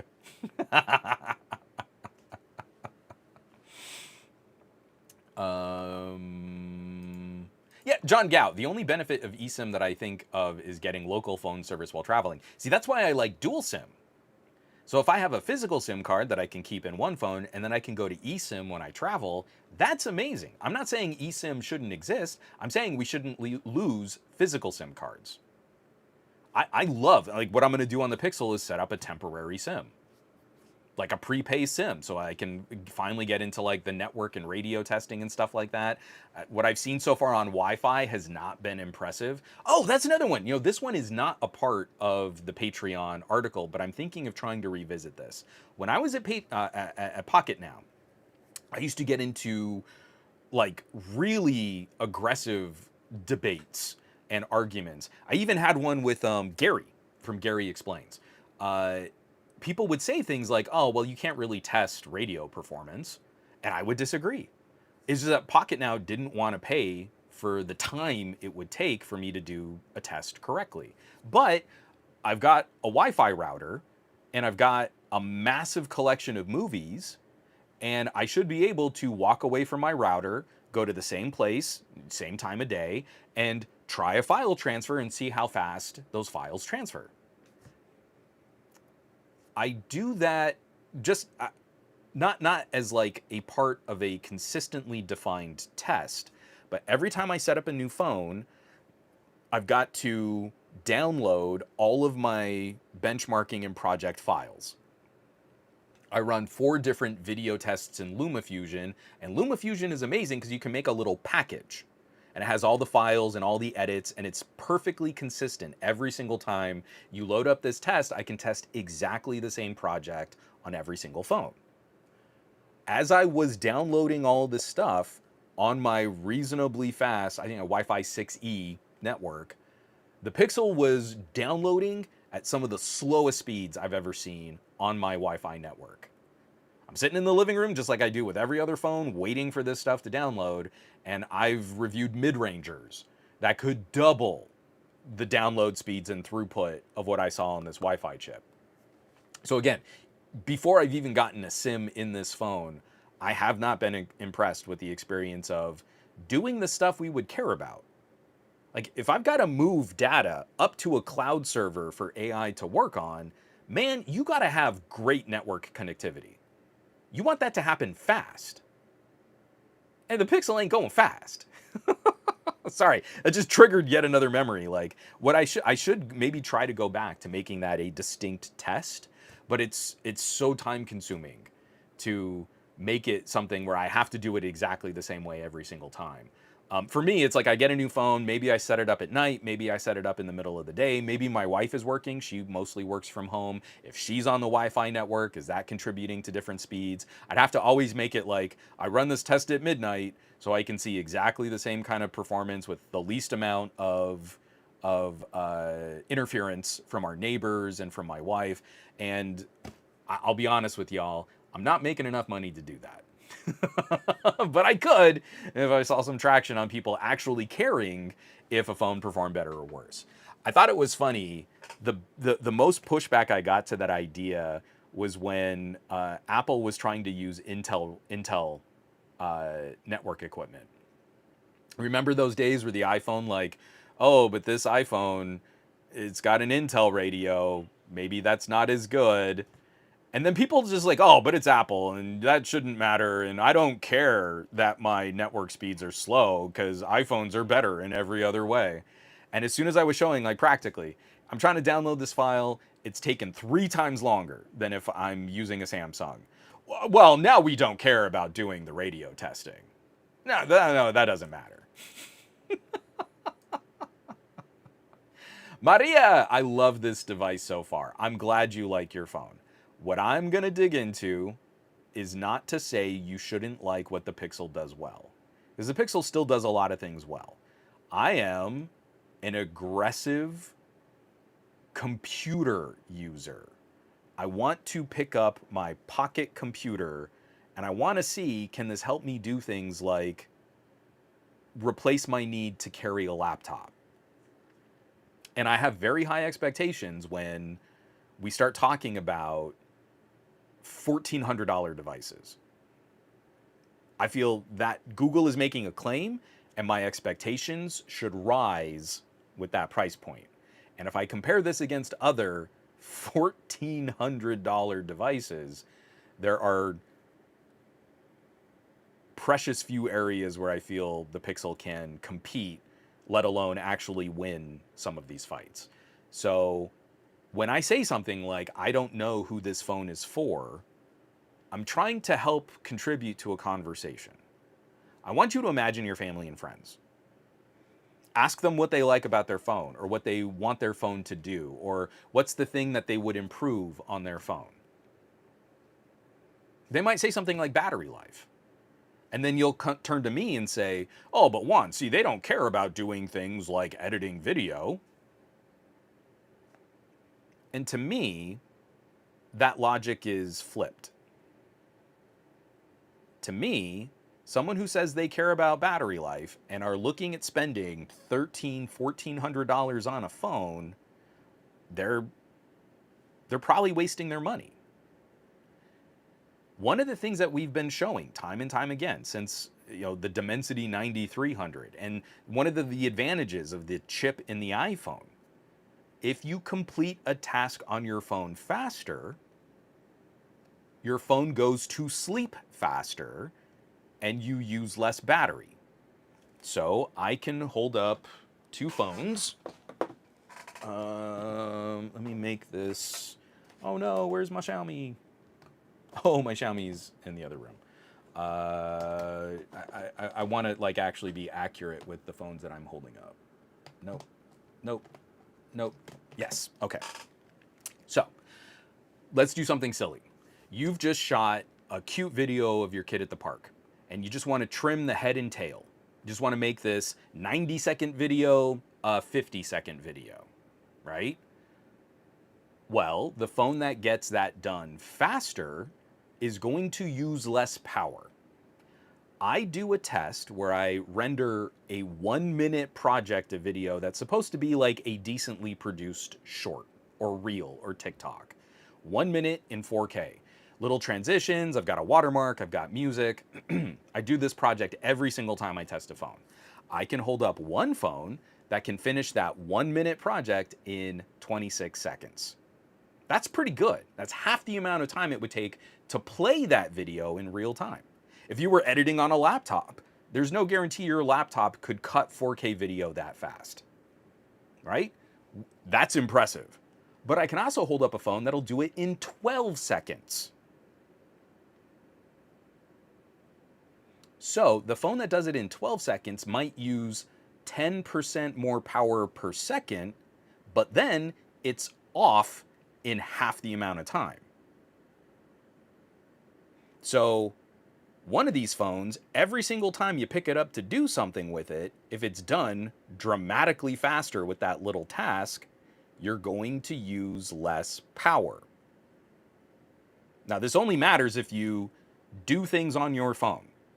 You try anything. I'm going to edit a photo. I'm going to trim a video. I'm going to, maybe noodle out some notes and write in a document, or I'm going to check a spreadsheet. I'm not saying you're going to do complex spreadsheet work, office document work on a phone, but maybe you got to pull up a PowerPoint presentation and just check some slides, right? If every single task is getting completed dramatically faster, then you're going to put your phone will last longer on a single charge. If your phone lasts longer on a single charge, you're going to put fewer charge cycles on that phone over the same period of time. You put fewer charge cycles on your phone, your battery's going to last longer. Your phone is going to last even longer out in the field before you need to replace a battery or just scrap the phone and get a new phone. All of these things compound. And while people will say like, oh, the MediaTek, it runs so hot and it can throttle. Sure. I can show you how it throttles. That benchmark graph of throttling is on patreon.com/somegadgetguy. But I'll tell you, I have a lot more confidence in that Vivo I was just holding up lasting longer and completing tasks faster than I do the Pixel.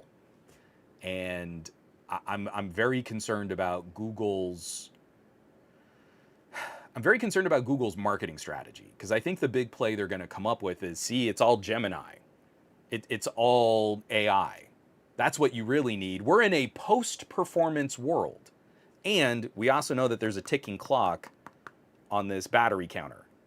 So once you get to 200 charge cycles, if we still haven't seen Google let us turn off that power management, the ability to charge your phone is going to start diminishing, and the ability to run the CPU hard is going to start diminishing. And that to me is anti-consumer. I don't feel they're being upfront about what their plans are for longevity. 7 years of software support, except your battery is going to be horrifically degraded after 2 years of charge cycles. It's going to be more degraded than a phone that is more powerful, can get more work done per second, and can charge significantly faster. We're educating consumers on this stuff. Like we all sort of vaguely know about cars in the United States, right? If I hold up a picture of a sports car and a picture of a truck, and they cost the same, well, who even needs more powerful vehicles? Aren't all vehicles basically the same? What about average drivers? $100,000, turbo diesel work machine versus $100,000 zippy go fast 2-seater. And you're like, oh, but aren't they all basically the same? But that's what we do with phones. We don't even do that with laptops. Imagine a laptop reviewer going, but aren't all laptops basically laptop-y? They're all basically the same. Who even does things on their laptop? Do you edit video on your laptop? That's what a desktop is for. That person would be laughed out of existence, right? We would mock that person ruthlessly. But everyone who comes at me like, oh, but Juan, no one does things on their phones. Everyone right now in this chat, I want you to look up the install numbers on CapCut, right? I'm not saying TikTok. We know over 1 billion Android users have installed TikTok. You know what over 1 billion people have also tried to do? Is edit video on their phone in CapCut. And that's just one app. There's a multitude of video editing apps on Android, but one has been installed over 1 billion times. And I bet you a lot of people have been discouraged by that experience, probably because they listened to lazy tech reviewers say, but who even installs video? Aren't all phones basically the same? And then they try and you're like, oh, well, this takes forever. But they didn't get a phone that could do it well because they're not listening to anyone who actually tests what the performance of this stuff would look like. So we've seen some improvements in some of these areas, in some of this real world work and productivity, and I'm really happy to see that. But I'm also, I'm being kind of pissy here. When I got the Pixel 9 Pro, I compared it against the Xiaomi 12S Ultra. 2 years separating those devices, and the Pixel 9 Pro didn't win many fights. It lost more fights than it won. So I'm prefacing this, I actually think the Pixel 10 Pro is gonna do a little bit better, but I'm charging up and updating my iQOO 11. Snapdragon 8 Gen 2, and I'm gonna do some performance head-to-heads, 2-year-old phone versus the latest and greatest Pixel. And I think the Pixel 10 Pro will do better than the Pixel 9 Pro did in a similar kind of comparison. But this hope that maybe this new Tensor 5 would finally like catch us up a bit more, I don't feel is going to play out. Oh, but the Antutu scores got so much bigger. It's a 30% improvement to the Antutu. Cool. I'll tell you, it's not a 30% improvement over the Pixel 7 Pro. When you really use it for apps, it's not that big a jump. Haunted Xperia. Klingon Hebrew is hilarious. I need to know how to say Mazel Tov in Klingon. Gabaletta, the phone automatically goes to this hand-holding stabilization where it makes it harder to pan around. That's been, I mean, not entirely unique to this phone. I feel like the Pixel 9 Pro demonstrated this like almost locked off image stabilization that it was like almost like a snap. Like you had a buffer, and then the phone would recover as you were trying to move in a scene.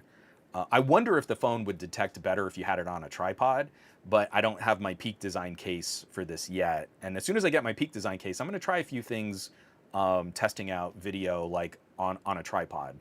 Sometimes you can get a really good smooth lateral, and when that happens, like that's pretty cool. It looks really good. But if you're trying to do it handheld, there's enough extra movement that I think the software is trying to keep the frame steady and locked off, and it has to feel like you push past a significant enough buffer that then it like slingshots you to the next part of your frame. JGJ, is the AI stuck enabled or can it be turned off? There is so much that is AI adjacent. So things like Magic Q, I can't test yet because I don't have the SIM card in here and I'm not gonna roll my personal SIM. What I'm gonna do is I'm gonna back up all of my text messages and import them onto the Pixel 10 Pro just so I can see what Magic Q kind of looks like. But that's you've got to go piece by piece. There's no one, we were working on like Google Now in the original Google Assistant. We're trying to create this like framework that all of our services kind of work under. And I understand some of the privacy and security implications of that, but what Google has done is actually kind of regressive.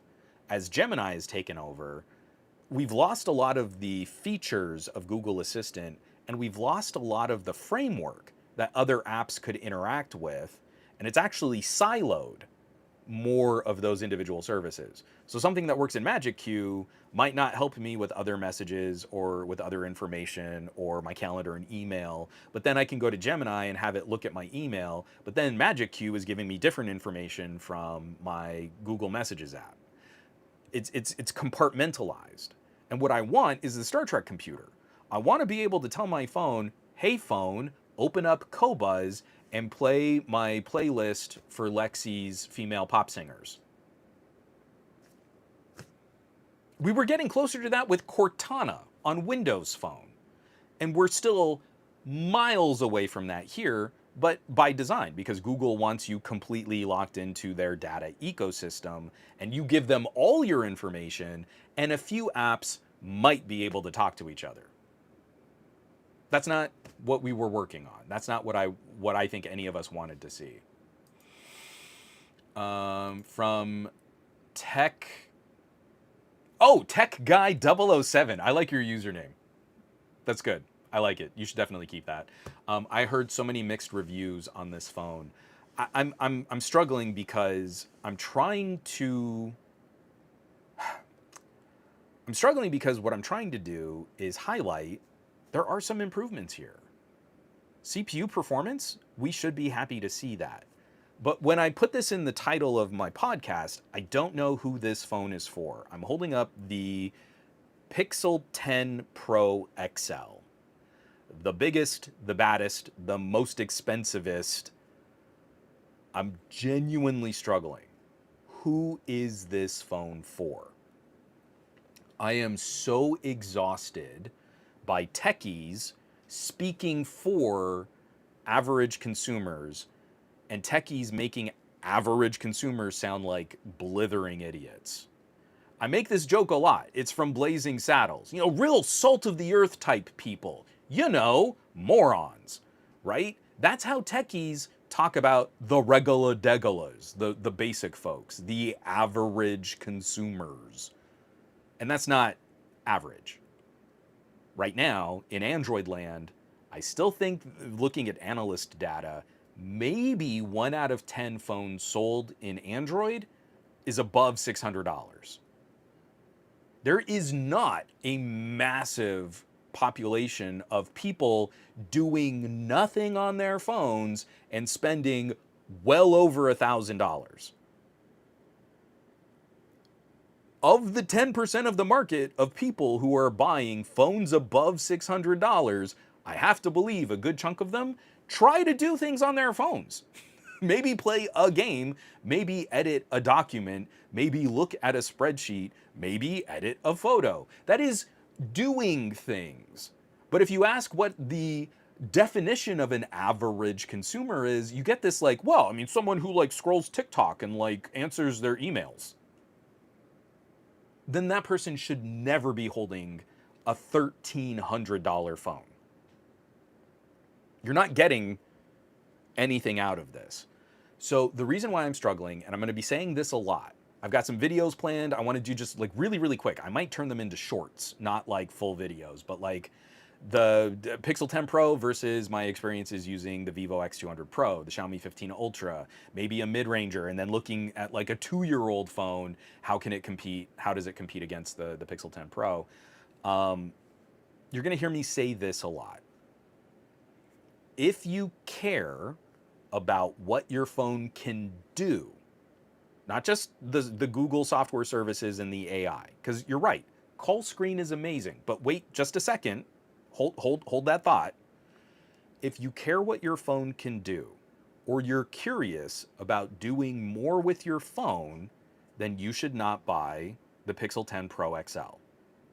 You should buy any of the competing devices out there with more performant internal hardware.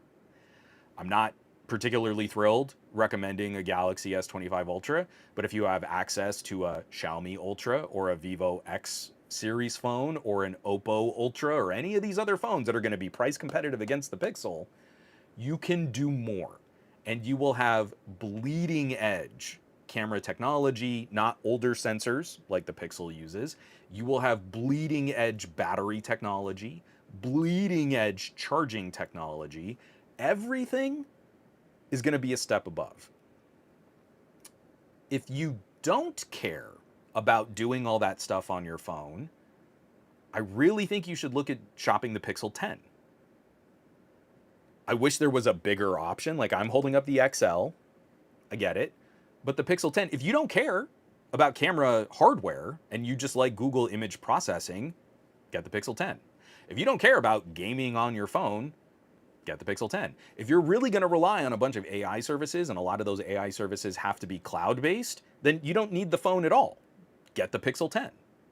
See, this is where I'm really stuck.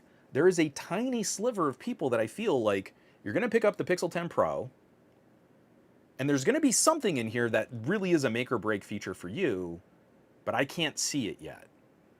I don't know who this is for. And I'm really struggling with that. Like when we were talking Pixel 7 Pro, Pixel 8 Pro, those were devices that performed better than their benchmarks and undercut the price of the mid-priced Galaxy S phones. A Pixel 7 Pro was an $800 phone. And it kind of embarrassed the Galaxy S22 and the S22 Plus. It wasn't trying to go up against the S22 Ultra, the Note. Do you see where we've landed in this? The Pixel 7 Pro was almost a flagship killer. The Pixel 10 Pro XL is the most money you can spend on a phone that performs the worst. And I just felt my stomach drop saying that out loud. I'm still like not caught up with comments at all. Let me take another drink of water, and we've got to start wrapping this up here just in like the next 10 minutes. But I'm gonna like read out like what you folks are saying.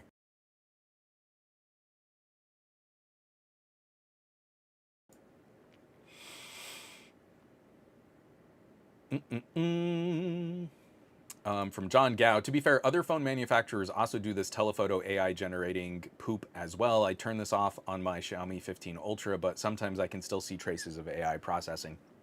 When I hold up the kind of sharpening that I see on the Vivo, right now I think Vivo is probably the most aggressive competitor when it comes to AI at the far end of your zoom. It is not trying to make up language. It is not replacing pictures of flowers with actual flowers. It's not doing that.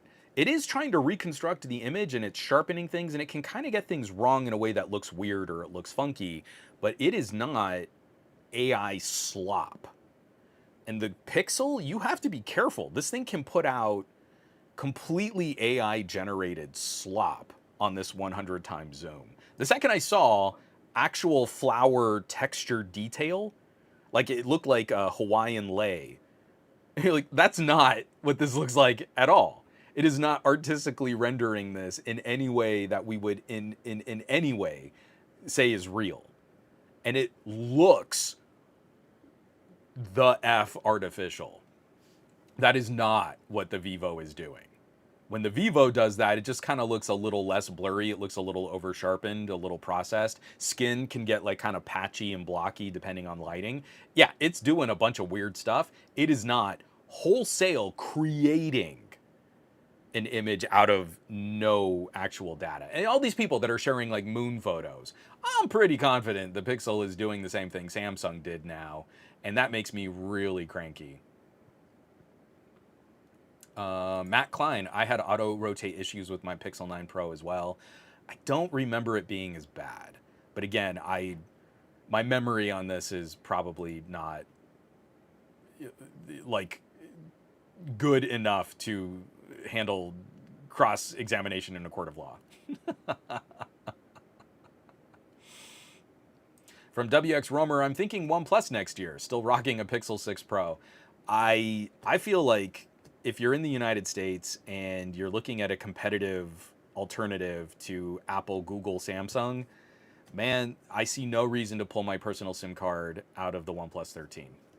The OnePlus 13 has been rocking my socks, and the only thing that is giving me a little pause is I just updated. I thought I had it on the table here too. Oh, I'm all unorganized. I apologize. I had the Pixel 9 Pro is on the Android beta. So I've been playing with the desktop mode on Android and Android 16. I'm really hoping OnePlus includes just the bare minimum, just the bare core functionality of having that desktop mode in their update for Android 16. And if that happens, then there's genuinely no reason for me to run a Pixel as my daily driver. If it's about practical performance, getting more out of the device, using the device to replace laptops and tablets, like the Pixel has one small advantage that Google just isn't sharing that software with any of their manufacturing partners.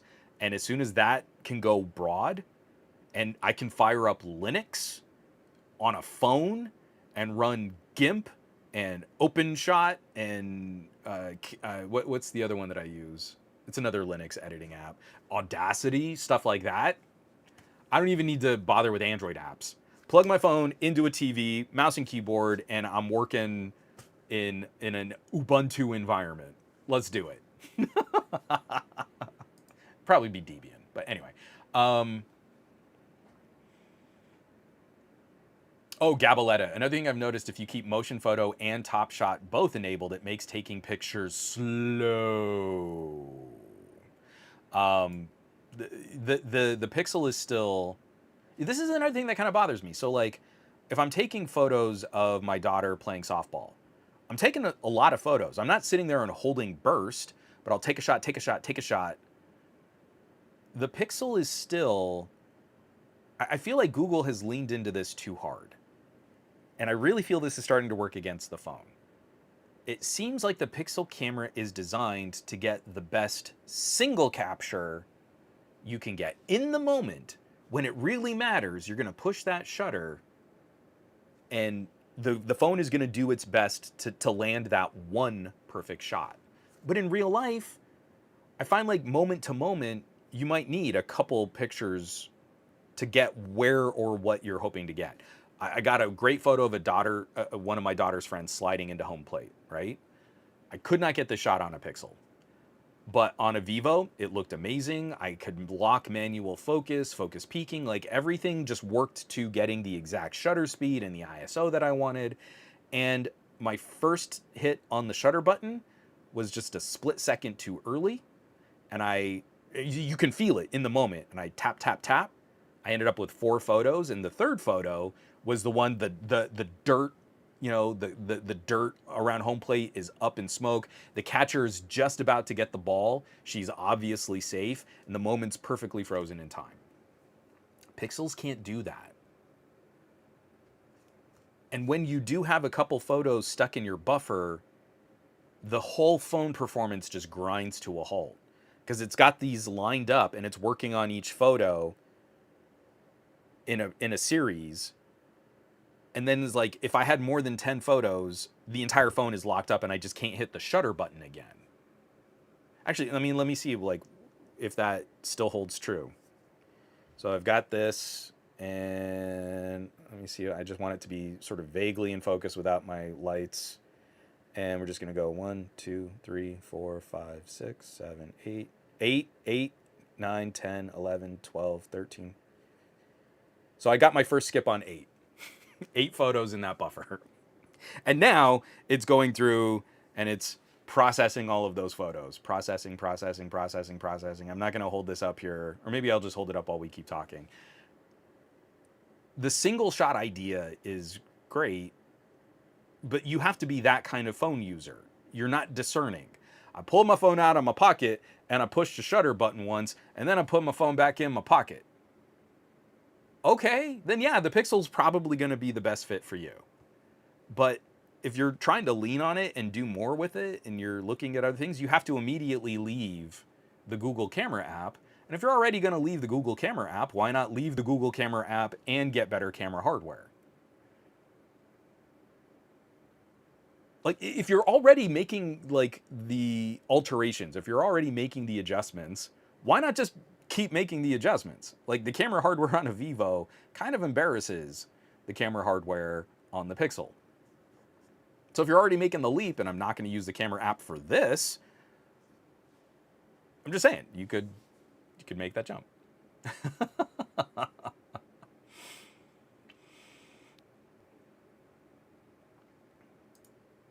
Daniel, yes, you will see some stuff like this. I took a shot of a billboard some miles away from my place with my Vivo X100 Ultra. At 20 times zoom, it was barely readable, but not AI retouched. At 50 times zoom, the AI replaced the text with rectangles. And again, I didn't have as much experience with the X100 Ultra because I know that ROM handles photography a little bit different than the X100 Pro. But yeah, that kind of stuff is really funny when you see it in action.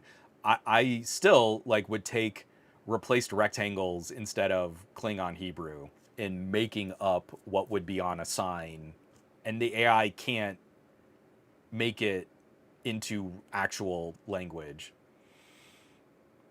Command control device. Also, the GPU is only 6 compute units, which makes me doubtful even after driver updates.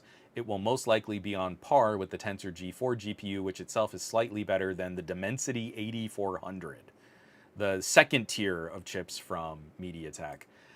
I don't know. I like I said at the very beginning of this phone desperately needs a performance polish update, and from there we'll have to see. I really do think you're going to hear from a lot of different users and reviewers, especially like people like deep into Pixel subreddits on Reddit, that like the binning of the chip is going to be a big deal.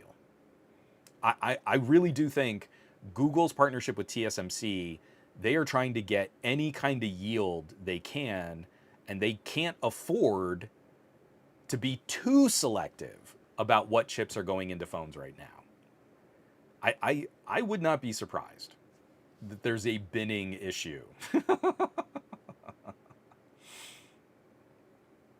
Gabaletta, Magic Eraser still requires either Wi-Fi connection or uploading the photo to the cloud. I really thought that we had gotten away with that. gotten away from that. Hold on one second. I'm going to pull up a photo. Not that one. Oh, let me turn off my Wi-Fi. So I don't have a data connection. And let's... No, not like a tree photo. I need something else. Yeah, something like this. Okay, so now I'm going to go to edit. Crop as soon as you open. God, I hate all this. All in one with AI enhance. Get edits done faster. Select to edit. Done. Okay. So where is... I don't want AI enhance. Where is Magic Eraser? That's really annoying. Okay, tools, Magic Eraser. Oh man, they don't even pretend. Wow, Gabaletta, that's bad. So I just tapped on Magic Eraser and it says upload this photo to use this feature. So it counts against your Google Cloud storage every time you use Magic Eraser. For some reason in my brain, I thought we had like sorted that out and that Magic Eraser was working on device, and you're totally right. I actually need to be a little kinder to some of the other manufacturers because all of the Magic Eraser clones, like the one on Xiaomi right now, it's pretty good. The Vivo V has a pretty good Magic Eraser clone, and I made a quip like, oh, but you've got to have a data connection. That's lame. For some reason, I thought Google's had finally started working offline, and it really hasn't. So that's super dumb.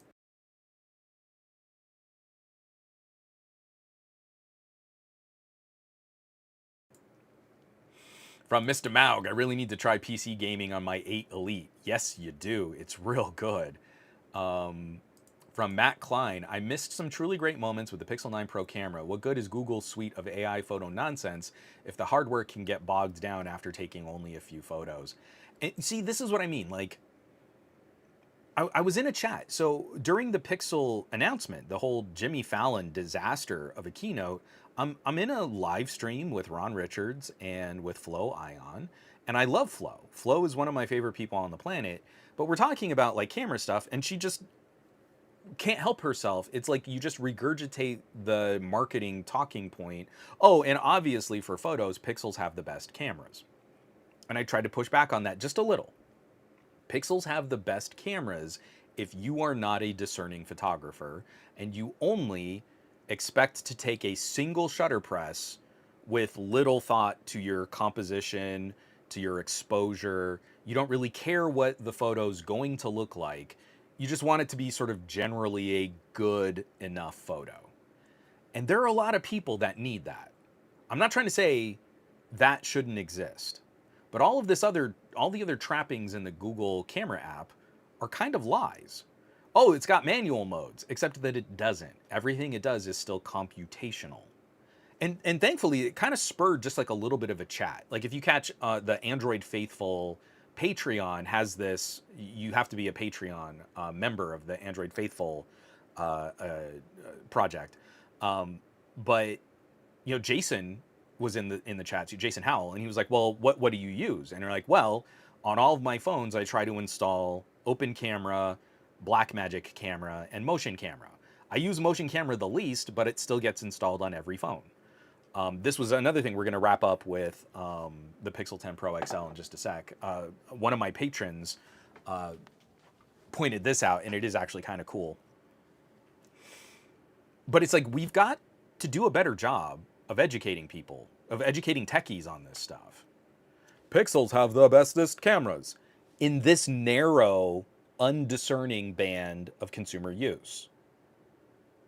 But there's a reason why you go to a party and iPhones versus Pixels, people start saying, oh, can you take my picture with your phone? Because there's this idea of just, you just point it and you push shutter and you get a magic, beautiful picture. And I think Pixels do that better than iPhones. But then I go to a party and I take photos with my Vivo or my Xiaomi, and even the Pixel owners, because there are quite a few Pixel owners at my daughter's school, will go, oh, hey, can you get a photo? And you're like, so there's a hierarchy here. If you care about your framing, your composition, your exposure, you have an idea of what you want your photo to look like, then the Pixels are not the bestest cameras. They're really not. And those hardware advantages really work to your benefit if you understand what you're trying to accomplish. And the same thing holds true with SoC performance. We all want an Antutu score that just says this is better, but that's not how this stuff works in real life. The synthetic benchmark does not predict real world performance. Oh, but this chip has 4 gigaflops. Yeah, clock speed on what kind of CPU core? An X core, an A725? Did you overclock an A520 to 3 gigahertz? Well, yeah, it's a faster clock speed, but it's a tiny, stupid, low power core. That's not going to get more work done. Oh, but the Dimensities are the same as the Qualcomms now. They're all big cores. Yeah, one's 4x4, the other's 2x6. Does that mean anything to you? It means something to me. It actually gives me a data point that I can pretty regularly predict which phone will win which benchmarks. But we're not getting that information out to techies, which means techies aren't getting that information out to their family and friends. And that's what's killing me, is because Google is actually contributing to a conversation on phones that just doesn't even matter. It doesn't even matter. The reviewers who have been the most positive about the Pixel have all tried playing this game of Google marketing. Oh, but I mean, like, performance doesn't even, I mean, 'cause it's going to be AI. And there are things like this phone can do. It's like software. Yeah, that's what you want is a better software. But if you try to use an app like Google Photos and you want to trim a video down, guess which phone performs the worst with Google's photo app? I'll let you guess.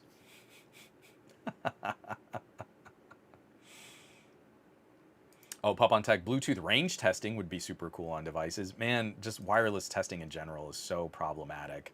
It's like, to do it well and to do it consistently, I've got to like find like an anechoic chamber, or I've got to wait until like 2 in the morning when no one else is using stuff.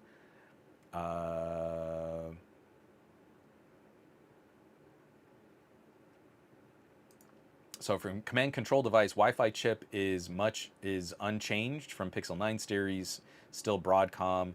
MediaTek and Qualcomm offerings are better. Not sure about Samsung's new Wi-Fi in the Flip 7. I mean, that wouldn't be surprising. I genuinely don't remember the Pixel 9 Pro being this bad, though. Which, again, could be software optimization, could be a singular issue with my one phone, or it could be that this modem is just crap and I didn't notice when I was installing my project files on the Pixel 9 Pro. From Isaiah HD, I think Google is banking heavily on Google Fi too, seeing as setting up eSIMs on it is very easy from my experience. Google wants more people using their services, and I like Google Fi. I genuinely still really like Fi as a service. I'm using Mint because it's cheaper for how we use our phones, but we were using Fi before we were on Mint. I actually haven't done business with a legit carrier in probably 6 or 7 years. I used to have like a T-Mobile, a Verizon, and an AT&T SIM. Those days are gone. I'm just not messing with main core carrier plans anymore at all. But that's one of the last points there is the Pixel 10 Pro XL on a really good carrier deal seems like a better device. I have to grade these things consistently, and the one way I found to grade consistently is MSRP. Google's MSRP is saying this phone is better than a Vivo X200 Pro. And Google is incorrect. There is no part of the Pixel 10 Pro XL that is besting my X200 Pro. My house is burning down and I have to leave my house and I can only grab one phone, it's going to be the Vivo X200 Pro or the Xiaomi 15 Ultra, and it's not going to be the Pixel 10 Pro XL. That was mean, but that's kind of how I feel. Oh, Mike Mack talking about those old Intel radios on iPhones. They were hot garbage. They were. Tech Guy 007. I saw another tech YouTuber who did a high stress performance test on the Pixel 10 Pro XL, and he found that the 9 Pro XL did a lot better than the 10, which is crazy. It makes no sense. I do run a test which accounts for throttling. It's my batch photo processing test, and I have a lot of thoughts on that too. And those thoughts, unfortunately, need to stay over on patreon.com/somegadgetguy. But there is a good part to that. If the CPU is running hotter and it throttles, there is something that is a benefit for people who care about performance. But that's not across all aspects of the phone, and depending on what you need out of a phone, the more consistent Pixel 9 Pro still might be a better fit for some consumers out there. Mike Mack, I'm also tired of the "it's not happening to me" and "pixels are about the experience, not the benchmark" comments. Charge ultra prices, you should offer ultra performance. Amen, Mike. I think we're all in agreement there. Jonathan Blade, I need to do and see more desktop mode testing, though, because this is a thing that I would like to use more. I'm concerned about performance.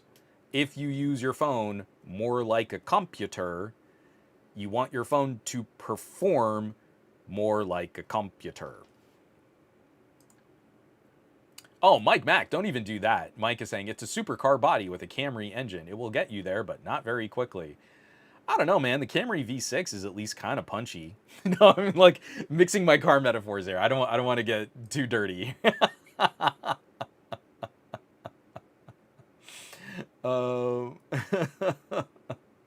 From Brian Billings, I miss Cortana and that era of the assistants. Alexa has gotten worse over the years. I use Bixby the most on the S25 Ultra because it can do the simple stuff like set an alarm more consistently than anything else. I hated Samsung and Bixby and all that, but the one thing Bixby did better than anyone else was setting macros. So you could give your phone one command and it would pull off a bunch of little mini commands. Bixby was great for that. I really did like Bixby for that. Mike Mack, how are the thermals so far? The 9 Pro XL is better than my 6A, but still gets warmer than I think it should, especially living in a humid environment. I mentioned briefly, like, going through and talking about camera performance, but in general, I haven't been impressed. I have very specific thoughts on my Patreon performance article that you can read that, again, it's not all doom and gloom. I do think there is a silver lining to some of this, but I feel it limits you in ways that are kind of disappointing. Like, you get this phone, it's a $1,300, $1,400 phone, and then you say, like, well, I just want to play a game. Like, okay, that's fine. You can get quite a few decent games to run on the Pixel 10 Pro XL. But they're not going to run well. And that's what disappoints me, is that's the kind of stuff that conditions a consumer to say, oh, but I tried the Google and that's the iPhone of Android. I guess I better buy an iPhone. And we don't help educate beyond that. That, like, yeah, see, that's not what this phone does well, but you listened to a bunch of tech influencers who said things like, oh, but specs don't matter. And the performance doesn't matter. Well, yeah, the performance matters a great deal. Look at all the people who don't understand the different kinds of computers, and they're like, oh, but the game wouldn't play on this computer, and what kind of computer do you have? And I've got, a Dell from 8 years ago with, like, a Celeron processor. But it's a Dell. Can't Dells play games?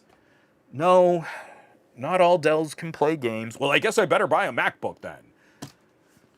Oh.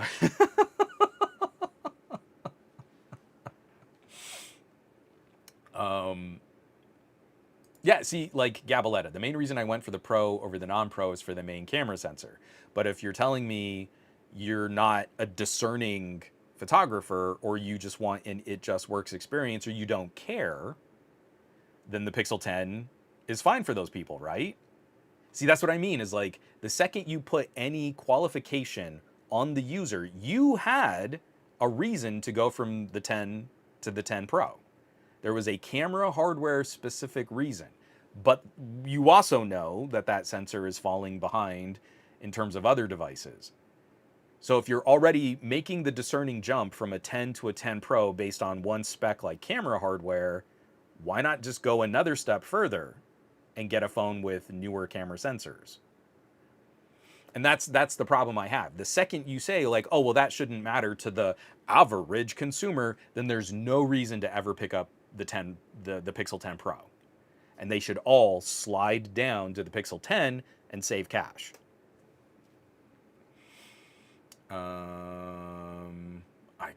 I'm almost catching up here. Almost catching up here.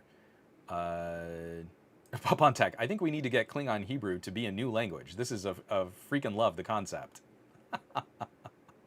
I don't want to be responsible for coming up with Klingon Hebrew. I feel like that's a minefield, and I could do that very poorly and then really get myself in trouble there. So Gabaletta, if you have Wi-Fi enabled, it does it on device, but if you're not on Wi-Fi, then it requires you to upload the photo. What does that even mean? What? Oh my God. So Magic Eraser will work on device, but if I'm not on Wi-Fi, I have to upload the photo? Makes no sense to me. I do not understand it all. From Skizrekazol, but isn't it better to have more competition in the SoC market than less? And I'm always going to say yes. But then I have to demonstrate. I have to demonstrate. So what are the competitive differences between the Tensor 5, the Dimensity 9400, and the Snapdragon 8 Elite?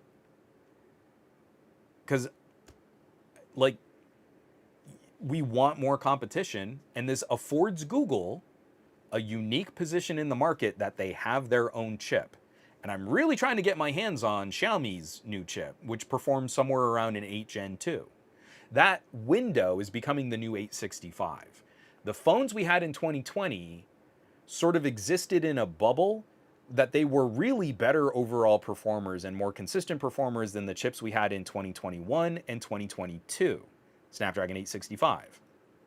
It took 3 years before we saw a chip that really bested the holistic experience of using a phone from the chips in 2020.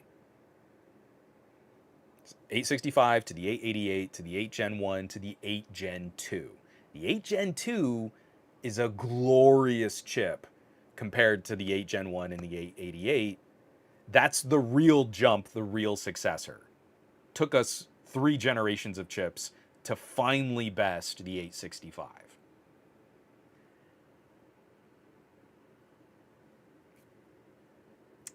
Pixel 7 Pro, Tensor 2, Tensor 3, Tensor 4, not really upgrades.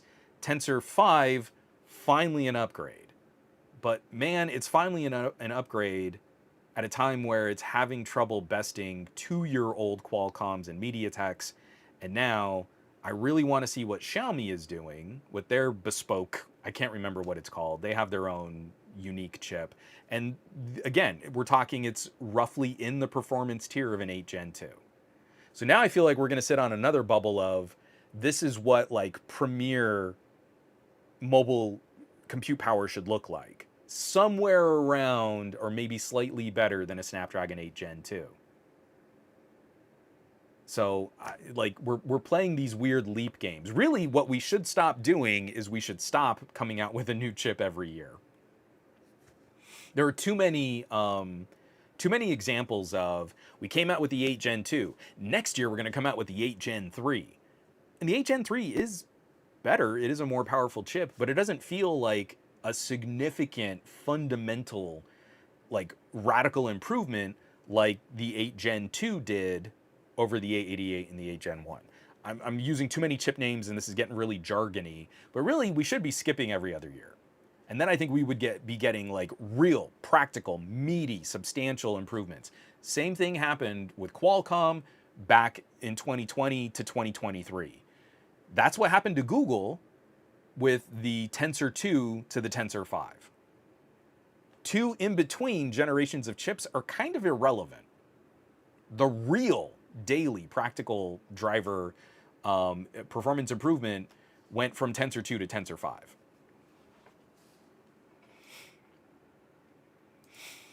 Daniel WS Chu, MediaTek chipsets have more raw power, but Qualcomm chipsets run games and emulators with better compatibility. So another way, yes, you're right. The way that I look at this is CPU-bound tasks are going to run better on a MediaTek. GPU-bound tasks will have better support and optimization on Adreno, on Qualcomm chipsets. And I think that's a fair way to present it. If you're looking at gaming more on a phone, you should be looking at Qualcomm. That's the top. But if you're looking at content creation, media, office, document work, and you want to do a little gaming, then the MediaTek chip is what you should get. Yeah, and as AJ is saying, Google is already offering $450 off the Pixel 10 Pro series on Google Fi. So again, their MSRP is kind of a lie, right? Like, Pixels don't hold value. It's because Google, the manufacturer, immediately devalues what the expected price of the phone is going to be. So if you're getting a Pixel, that's great, but the real price of a Pixel should be like $900. Right? If you've got to work a trade-in, or you get like a carrier deal, or you sign up for a new line of service or something like that, the expectation is really this is like a $900 phone. It struggles to completely beat a Galaxy S25 Plus. Some wins in camera, a lot of losses in SoC, different battery technologies, screen technologies, yada, yada, yada. There is no business comparing the Pixel 9 Pro against the Galaxy Ultra.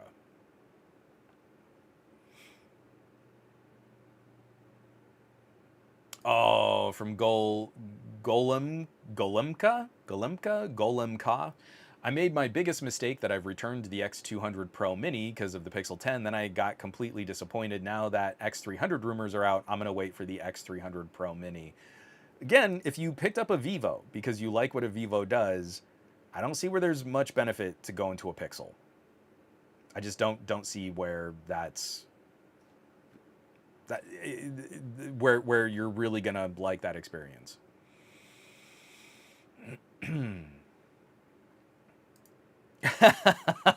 JGJ, there was a Frasier joke confusing Klingon with Hebrew at a bar mitzvah. Oh, that's terrible. I don't remember that. I'm gonna have to ask my wife because she's super. Frasier is her comfort show. Like, she'll just have it running on in the background. X-Ring, thank you. The Xiaomi X-Ring 01. So Gabaletta and John Gao both corrected me. I really want to see what X-Ring can do.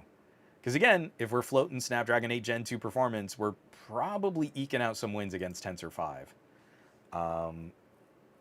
Ken X, the only thing I hate about tech is all the licensing issues with different hardware. This one doesn't have AV1, but this one doesn't have LDAC, and this one's missing Widevine, L3, etc., etc., etc. So that's another aspect. If we want more competition, we have to expect there will be differences in experience. I mean, some phones will have some security on media streaming platforms, and other phones are going to have better compatibility with media codecs, and some phones just won't do audio as well. Like, again, Google is so aggressively working at not having any kind of Qualcomm on this phone that if I pick up headphones that use aptX adaptive, Snapdragon sound, you know, the highest quality Bluetooth streaming audio, that's not going to be on my Pixel. Yeah, I mean, like right now I can pick up my Sonys, and now LDAC is going to work. That's great. But what if I wanted a different pair of headphones that used a different audio codec? Well, the Pixel's not going to have full support for that. Just like Samsung doesn't have full support for all these codecs. So if I wanted the total complete support for all of that, right now, that's the Chinese phones. If I pick up my OnePlus, I have Snapdragon Sound, aptX Adaptive, I've got LDAC, and I've got high quality LHDC. And I can't do that on my Pixel. If I'm reviewing headphones, I'm not going to review the headphone with my Pixel. I'm going to review the headphone with my OnePlus.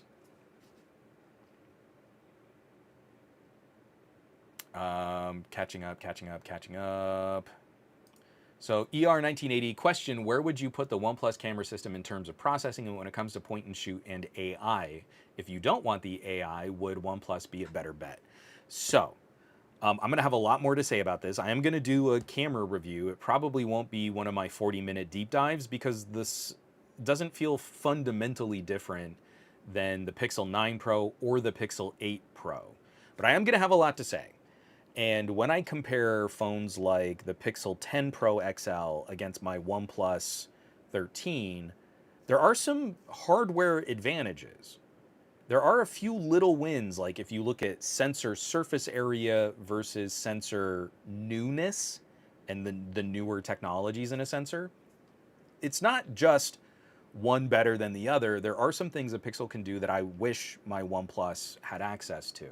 But if you're asking about things like photo processing, I'm probably going to reach for the OnePlus 13. I like being able to tap action mode and very quickly reduce the HDR processing and get a clearer shot. Like I'm just sitting on the couch and we've got a cute little adorable puppy, and and he's tearing into his new chew toy, and it's kind of dim in our living room. Where did I put it? So I turned off the HDR processing, and I've got this really great crystal clear shot of my doggy chewing on this new bone on his new chew toy. I don't have the same ability to kind of quickly reduce the post processing on a Pixel. On a OnePlus, there's a little running guy, and I tap that, and then the phone shifts, and I know the photo isn't going to be as HDR-y, but I know it's going to maximize shutter speed and exposure. Like, it's going to focus on that. If I really want, I can switch over to RAW and shoot a real RAW photo, which the Pixel won't let me do. So it's those kinds of things like, yeah, the Pixel has some hardware advantages, but overall, if I'm just talking Google hardware plus Google software versus OnePlus hardware and OnePlus software, I'd reach for the OnePlus. If I want the auto AI HDR stuff, Oppo does that really well. They're one of the closest competitors to Google's style of processing. I'm not missing much. I'm really missing more the recovery stuff. When a Pixel blurs an image, it tries to unblur it with AI. I'm just blurring fewer photos from my OnePlus. So again, it's really user specific. And I hate that we just casually lump all the phones together and say, but all phones are basically good cameras. No, the feel on a OnePlus 13 is different. And that might appeal to someone if they ever heard, hey, this has great cameras because, as opposed to, yeah, I mean, I'm not bothered by the photos on my OnePlus 13. They're pretty good. That's the kind of commentary you get. That's not learned or experienced. It's, I don't really use this phone. I'm only talking about it under embargo before it gets an update. And my SIM card's going back, or my SIM data is going back to my iPhone. It maybe never even was installed on my OnePlus. And please ignore that I'm an Android reviewer with an Apple Watch, because they make more money that way. A couple more questions, and then I really do have to go. My voice is about to fail. From Rain, do you think the Samsung modem is still a massive battery sucker on the Pixel 10? I'm going to dig into that more. I finally set up the eSIM. I'm going to get that installed, and I'm going to do some radio testing, but I don't have high hopes. I really don't think it's going to be much better, and I've just been shocked at how good my MediaTek phones have been with incomplete band support in the United States, getting really good sub-6 5G performance in my neighborhood. I don't think the Pixel is going to be competitive there.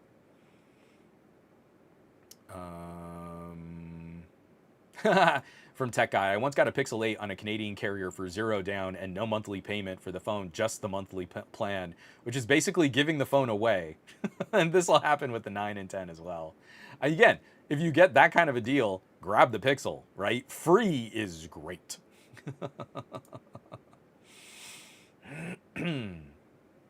KMK0, speaking of Bluetooth 6, it doesn't actually offer anything for audio quality.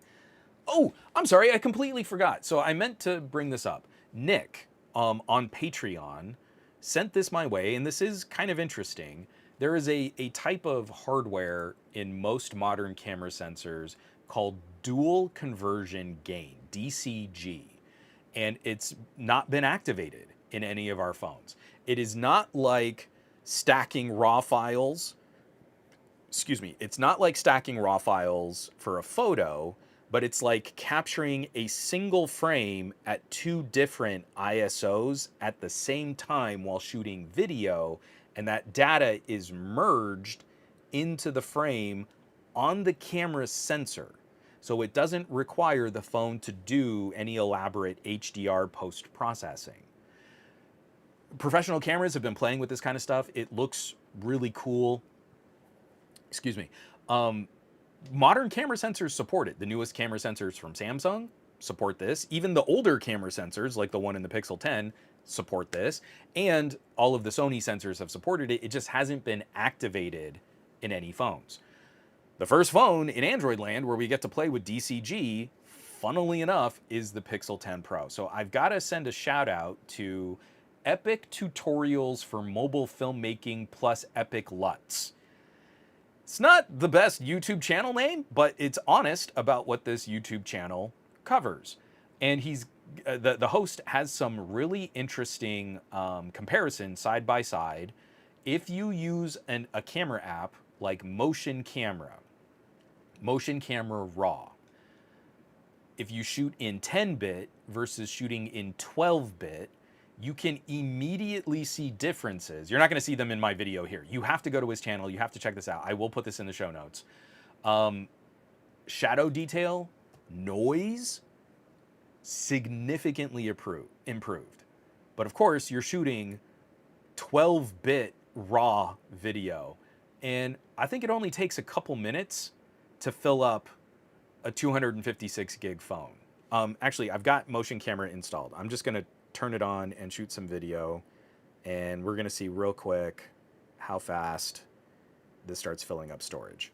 So I've got Motion Camera, it's turned on. I'm gonna push record, and I'm already gig, 1.6 gig, 2 gig, 3 gig. I'm at 12 seconds, 13, 14, 15 seconds. I'm at 4.6 gig. At 20 seconds, I'm at 6.25 gig. So every 10 seconds of video is going to be 3 gigabytes of storage on your phone. I'm now immediately going to delete that sample from my Pixel. So shooting 12-bit raw video is enormous, but it's the first.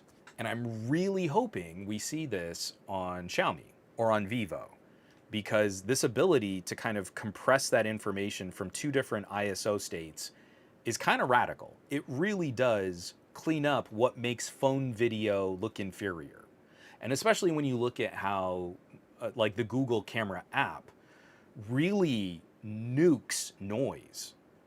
Like, Google isn't doing this in their own camera app. You have to go to a third-party camera app. You have to go to Motion Cam. But when you shoot, the Pixel is shooting probably 8-bit, if you're not doing HDR and video boost and all that fancy stuff, it's probably shooting like 8-bit, and then it's really noisy and grainy, and then it does a pass that tries to get rid of all that noise, which blurs out all of the details, so then you need to dump on sharpening, and everything looks kind of gross. That's what makes phone video look inferior to a lot of other cameras. It's what makes phone video look phony, right? Man, if Xiaomi could put this in their pro mode, like maybe you're shooting log and it's doing DCG and it's radically reducing noise, but it's keeping clarity. There's still some grain because it's a sensor, it's raw video information. That would be enormous. That would be huge. So I'm hoping that we see, like, if the Pixel's doing this, maybe other phones, especially phones that build themselves as having great cameras, could start approaching this as well. Because the thing I have a concern with is, let's say I try to shoot a couple minutes of raw video, I'm not sure the Pixel's gonna handle that well. I think the phone is gonna struggle to keep up and not drop a ton of frames doing that. So let me take another drink of coffee, just wrap up the last couple comments here, and then we can start taking off. 2.5 hours. I feel like that's enough talking here. So we're doing pretty good.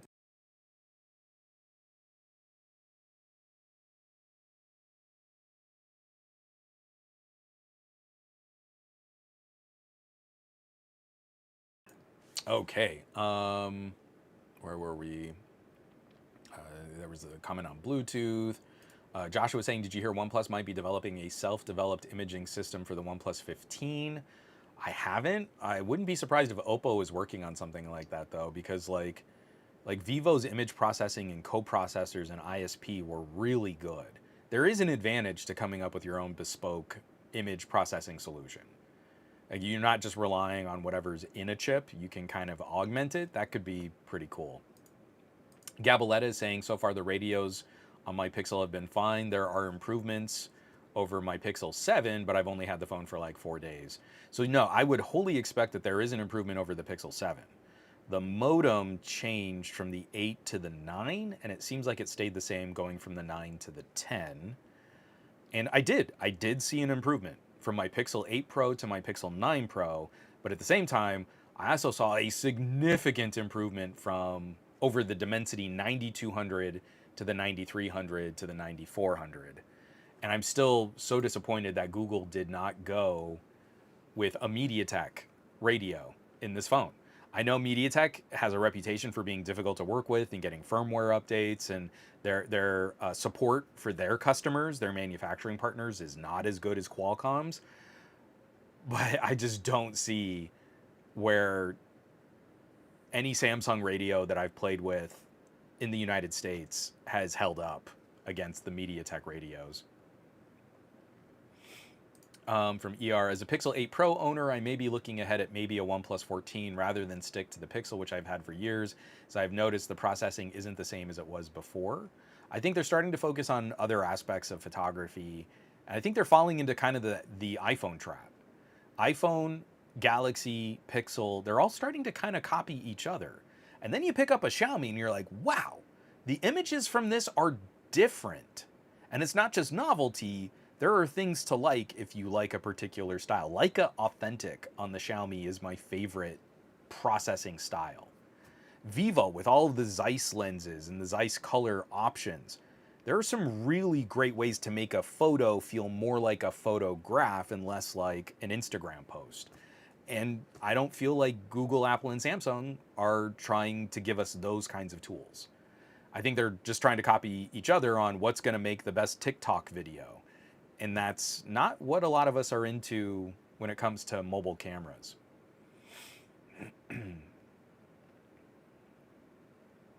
Yeah, Gabaletta, I think a lot of people would agree. The thing is, I treat my Xiaomi 14 Ultra as a camera because I feel like it should be treated as such, given the camera hardware. I treat my Pixel 10 Pro like a phone that happens to have good cameras.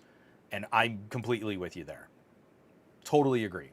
When I pick up a Xiaomi, man, I know I can get work done on those cameras. When I pick up a Pixel, it's like, oh, if I need a snapshot or something, it's probably going to be fine.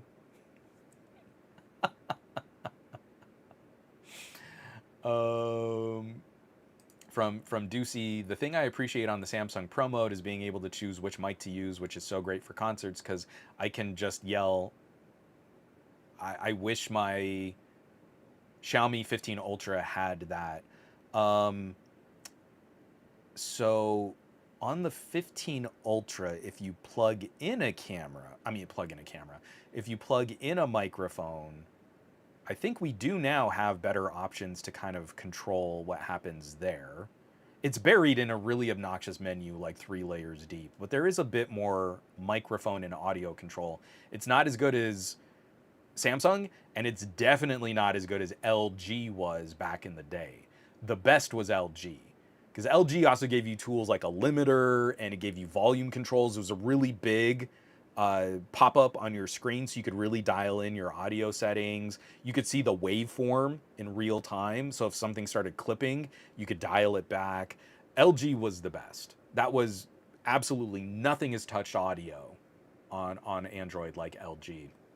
But the other thing you might want to try on your Xiaomi is using Blackmagic camera. If audio is really important to you and you want more of those granular controls, you might get better support in the Blackmagic camera app than on the Xiaomi camera app.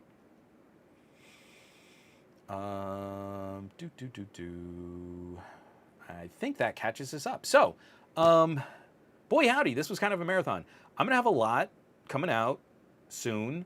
I've got some shorts that I'm looking to publish on a new pair of glasses. I got a new pair of cinema glasses. I really love having these XR. They're not really XR. They're just face displays so you can project stuff out. So be on the lookout for those videos. I'm going to be doing just a rundown. And I think I'm going to turn those into short form videos too, but just like some off the cuff thoughts, Pixel 10 versus Xiaomi 15 Ultra, or Pixel 10 versus Vivo X200 Pro. And I hope people, I mean, like, I want to shake things up a little bit. I know it's not really worth it because people who got Pixels from Google have already put out their full, in-depth, super reviews. The interest in Pixel as a topic is already peaked, right? As soon as regular people who pre-ordered get their phones, the search interest evaporates. So I'm trying to be economical. And if this works, this might be something I do instead of putting together these like 30-minute long videos. Hey, maybe I'm putting out a short or two and I can just kind of quickly talk through something and we can make that a little bit easier, a little more digestible. So definitely give me some feedback on those over the next couple days if you like what you see. I have another wireless microphone to try out. I've got a headphone review coming out soon that I am in love with. It's a $500 cabled headphone and it is rocking my socks so hard. It's one of those like headphone experiences, you put it on and you listen to like one of your all-time favorite songs and then you almost like start crying because like this is exactly the kind of representation of this song that I just adore. So I'm trying to think if there's anything else that I can say that's not under embargo. And I don't know that there is. So I'm not going to get myself in trouble. Folks, thanks so much for dropping by, for tuning in. Please reach out and hit me up. If there's things I'm missing or there are things that you would like to see tested, that's what helps drive the direction on my content. The best place to do that is on my Patreon, patreon.com/somegadgetguy. But you can also reach out to me on somegadgetguy.com. Don't be shy. If you see me across social media, you can also send me a shout out there too. I like finding new ways to kind of conceptualize what it is that we're trying to talk about. And an AnTuTu score ain't it. A Geekbench score doesn't help. And I want to help. I want to make this better so that when I show two videos getting rendered, someone isn't shocked that like, wow, why was one so much faster than the other? Did you do something wrong? I got that comment when I was showing the Dimensity. It was like, someone's like, you must have done something wrong. There's no way the Dimensity would beat the Qualcomm that bad. The AnTuTu score. So anyway, thanks so much for tuning in. Have a wonderful Labor Day if you're in the United States. Celebrate some labor. And if you're not in the United States, also use this as an excuse to have a barbecue or cook some good food. And I'll catch you back here next week for another episode of the Monday Morning Tech Chat Show on the SGGQA podcast channel. Be safe, take care of yourself so you can keep taking care of others and be that amazing tech neighbor I know you can be. And yeah, I'll catch you back. Be safe. I love you all.